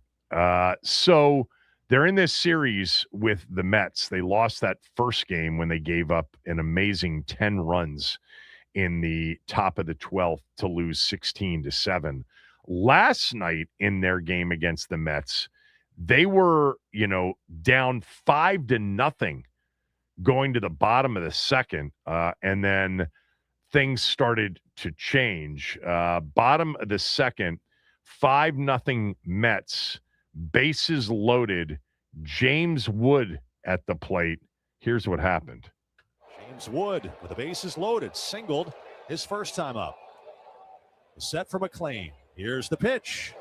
Swinging a fly ball, deep left center field. Chasing back Taylor to the warning track. He will leap. Morabito leaps and it's off his glove. They don't know where it is. This might be an inside the park home run. 3 runs have scored. Wood is circling the bases. The throw home is not in time. Wood with a head-first slide has an inside the park grand slam home run. Dave Jagler on the call last night. James Wood hit the big league's first inside the park grand slam in 4 seasons. And the Nats, with that shot, started a rally, came back from a 5-run deficit to beat the Mets 9-6. It was the Nats' second inside the park grand slam since the franchise moved to Washington in 2005. Michael Taylor hit one back in 2017 at home against Philadelphia. It was the 9th inside the park grand slam since 1994 and the first since July in 2022. But the Nats continuing with their torrid offensive pace. 9 runs last night. Wood, by the way, was 3 for 5 with the 4 RBIs on that inside the park grand slam. And that is a home run for James Wood, number 13 on the season. And the Nats continue to be the highest scoring team in the big leagues. They have generated 271 runs on the season. Atlanta, and that's in 49 games. In 49 games, the Braves have 13 less than that. That's the second most in the league. I mean, that's a story. The expectations were second worst team in baseball heading into this season, I think, to Colorado. I think only Colorado had a lower over-under win total. The Nats are back to within a game of 500 at 24-25 and are the highest scoring team in the bigs. They also, in their 9-6 win last night, the night after losing 16-7, have given up the most runs in baseball at 290. So even with those 271 runs, they have a minus 19 run differential because they've given up 290 on the season. Home run wise, the 12 home runs, the 13 home runs, if you're wondering where that ranks right now, James Wood is tied for 8th in home runs with 13 on the season. Kyle Schwarber's been on an absolute tear recently. He leads all bigs, all MLB hitters with 20 home runs on the season. In terms of RBIs, C.J. Abrams is still up there. He was in the lead. He's gone through a little bit of a stretch here of not generating a lot of offense, but his 39 RBIs are tied for 4th in the big league. So the Nats are a good watch, man. They're a fun watch. They score a lot of runs. They, won the series over the weekend with Baltimore taking 2 out of 3. They beat Cincinnati 2 out of 3. Minnesota a few weeks ago, 2 out of 3. They've been winning series. They're within a game of 500 as we approach the 50-game mark. They play the Mets tonight and tomorrow as the Mets try to fight back from a terrible start to the season. They played much better recently, but they are still in last place in the National League East. By the way, Soto homered last night for the Mets back in Nats Park. But, yeah, Washington got amazing, right? Let me just see where – I know it's too early to look at this, but I'm going to look at it anyway. Yeah, they're still a long way, 5 games out of the last wild card spot. A lot of teams in front of them, too. I'm not suggesting they're going to be in the wild card race, but we're not talking about 15 games of the season where they're scoring these kinds of runs. We're now 50 games into the season. Good for them. Good for James Wood. Exciting moment last night. After the Mets, by the way, they go to Atlanta to play the first place Braves over the weekend. All right, when we come back, college football has a big argument going on right now about its playoff format. The Big Ten and the SEC, the two behemoths, are at odds, and it's getting ugly. I'll explain when we return. Kevin Sheehan Show, the Team 980, and the team980.com.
So college football has, in 2026, this upcoming season, an etched in place 12-team playoff once again. 4 teams getting a first-round bye, seeded, by the way, based on strength. That's not the way it worked in year one back in the 2024 season. But last year, it was seeding the field by strength. The top 4 teams got buys. Then we had, a 5-12, 6-11, 7-10, 8-9 first-round game in actual home sites. Those 4 football games produced games produced 4 winners.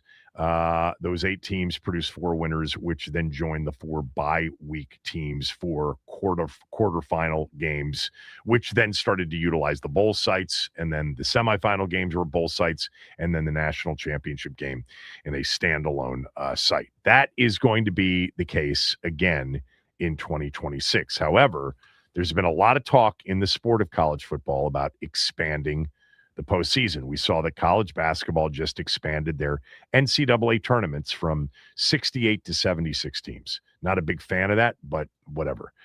College football has a big debate right now about where the playoff should go.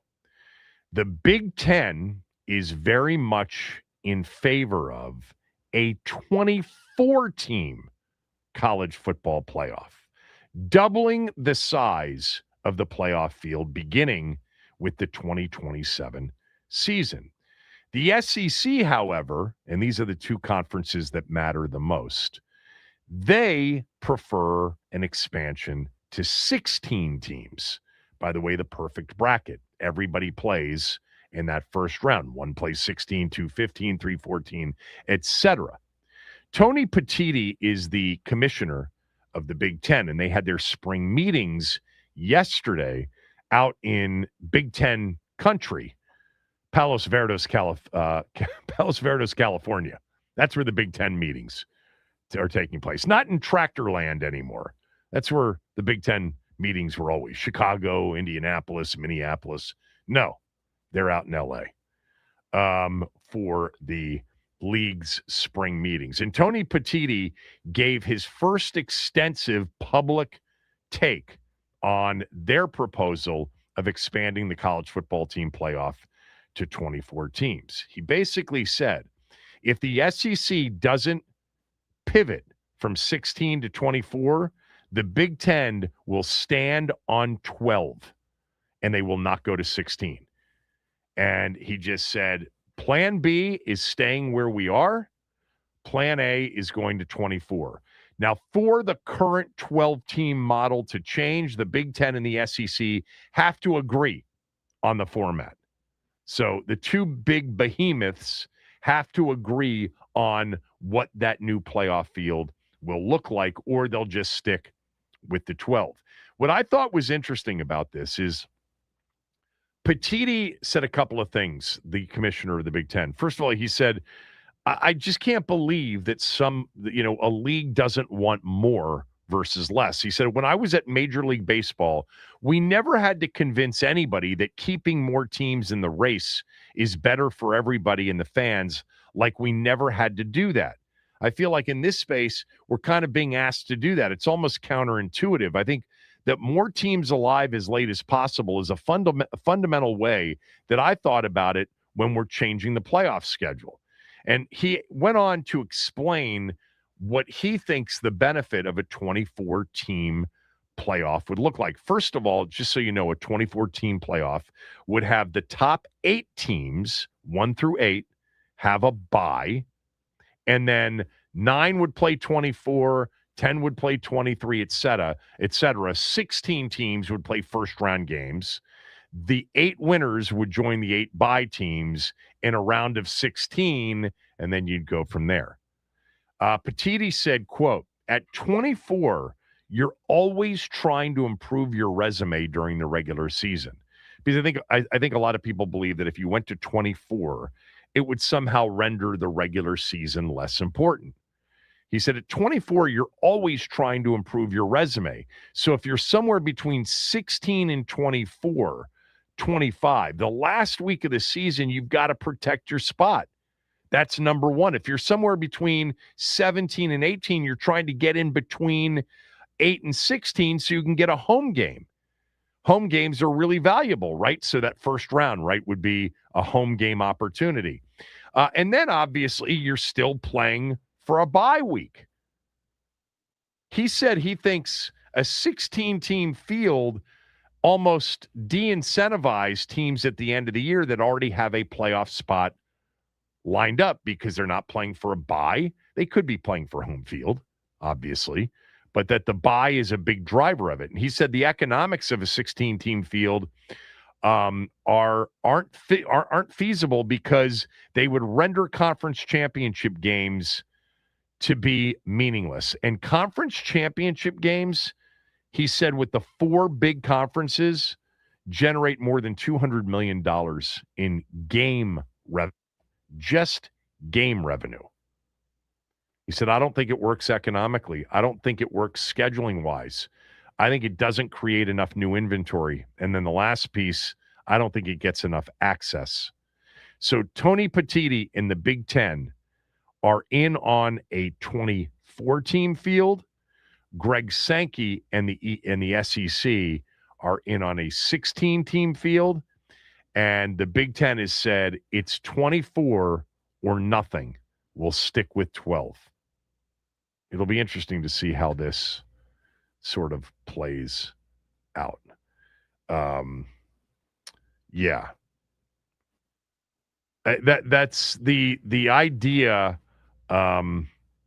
The idea of 24 teams to me just seems like it's too much. I understand the value. I always was in favor of a college football playoff because I actually believed the opposite of what some believed, which is you were taking the greatest regular season sport that we have, which is college football. And I think there is an argument to be made for that. It's the shortest sprint, the fewest number of games, and it just makes all of these games so important.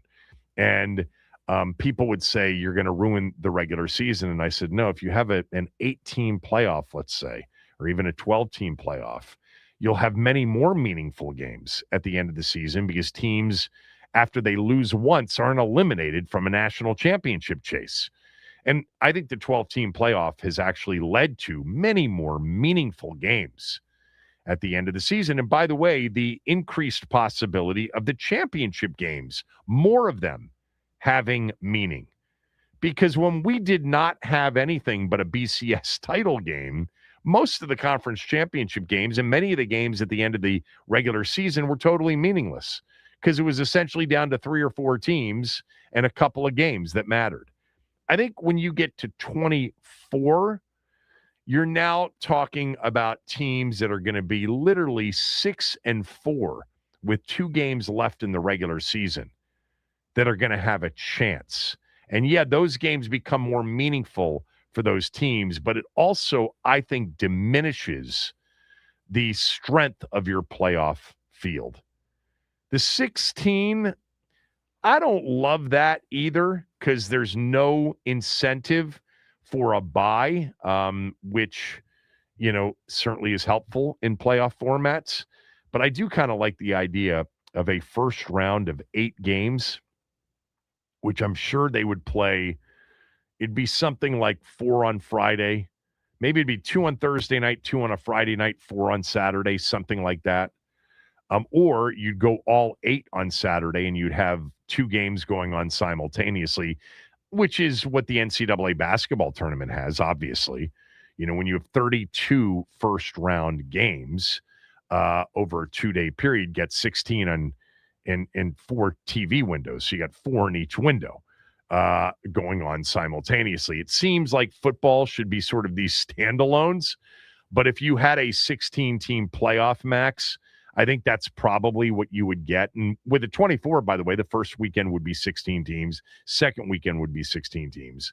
But you might get, an all-day Saturday quadruple, 2-game header where you got 2 games at 12, 2 games at 3:30, 2 games at 7:15, and 2 games at 10. on the West Coast. That's probably, they might do 2 games on a Friday night maybe, and you'd have, 6 the following day. I like 12. I'm okay with 12. You have a preference? I do like 12. I am a proponent of keeping things the way they are for at least a couple more years before we decide to officially kind of grow it to 16 or 24. Now, I would like, if we have to expand the playoff field, I'd like to expand it just by 4 more teams to 16, just to give us a little bit more of a feel for how teams are going to react kind of when they're on the chopping block, but you're not going to hear as much complaining and whining from guys, schools like Notre Dame that won't, choose a conference, but they are kind of their own unique case. I know these smaller conferences want to expand it for an opportunity to get more of their teams in, but honestly, this feels like it's just going to go to the conferences of the SEC and the Big Ten. So I'm not a huge fan of the 2014 playoff. I think 16 or 12 is kind of the happy medium where I feel like we should stick and stay right now. Yeah, I like the 12. I when the NFL schedule came out last week, and I, talked to one of the schedule makers about this on the show this week, Max St. John. I hate that they're going head to head with that college football triple first round. I just don't know why the NFL needs to do that. And his answer was, we've always owned that Saturday. Yeah, you have, but that's because that Saturday was blank.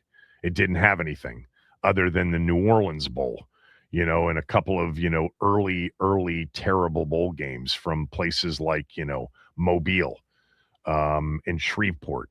But now you've got, your feeder system with, the 3 biggest and most important football games of that weekend.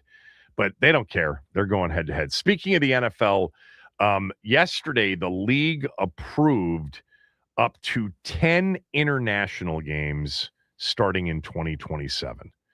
So what I didn't realize is that actually they had approved 8 for 2026, but we got 9. Well, one of the games is actually considered not a league-run game. Of the 9 international games this season, 8 are league-run, essentially. The London game at Wembley that Jacksonville is hosting is essentially a Jacksonville home game, and it's run by Jacksonville in conjunction with Wembley. So now the league has cleared the way to play up to 10 games internationally starting next year. And then here's something that maybe you guys didn't know. I'm not sure I knew this either. But the league, with its vote to clear the way for up to 10 international games in 2027, they also voted to strip the team's ability to protect any home games from international play. So previously, teams could protect up to 2 of their home games if they were going to be, obviously, the home team. Washington is the home team in their game against Indianapolis. And so one of the reasons you have seen many of the international games be intra-conference games, AFC versus NFC teams, or mostly non-divisional games, is because teams have been able to protect up to 2 games of their home games. So if you look at Washington's schedule this year, I would bet that they protected the Philadelphia game at home. And then, I don't know, do you think they protected the Rams, Seattle, or Dallas home games after Philly? Probably Dallas, right?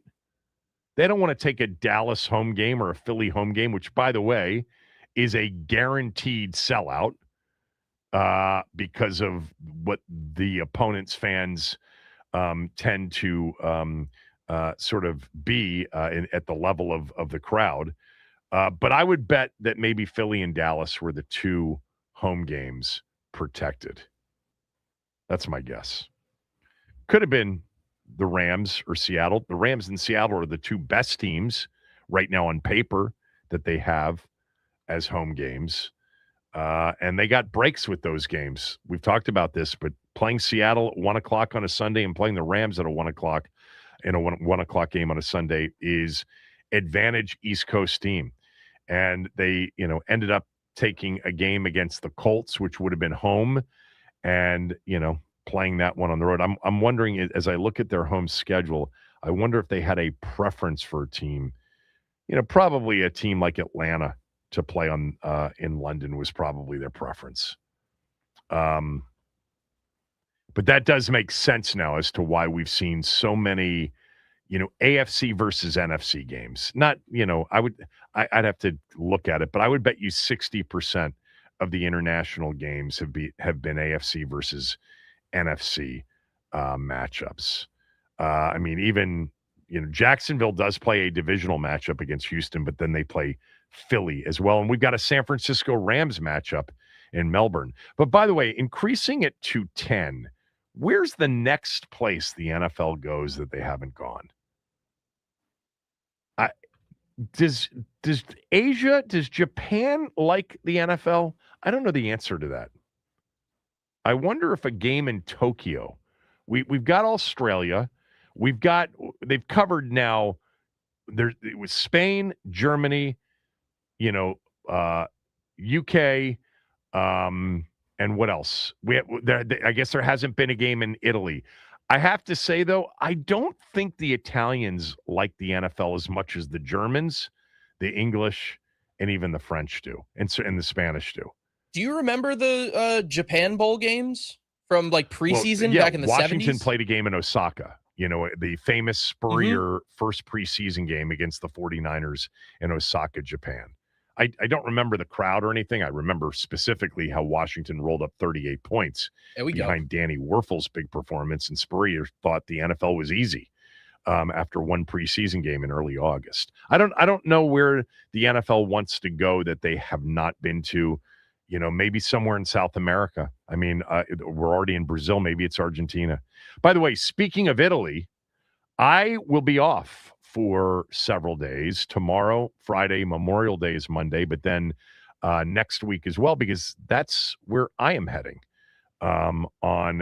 It's, part business, part family, part business. But I will be away for a while. Be back the week after next, right in time for the NBA Finals, Max. So I think, is Denton sitting in? No, we will be simulcasting Beamish and Finley for a week and a half. Wow. Okay. Be back soon. Chris is next.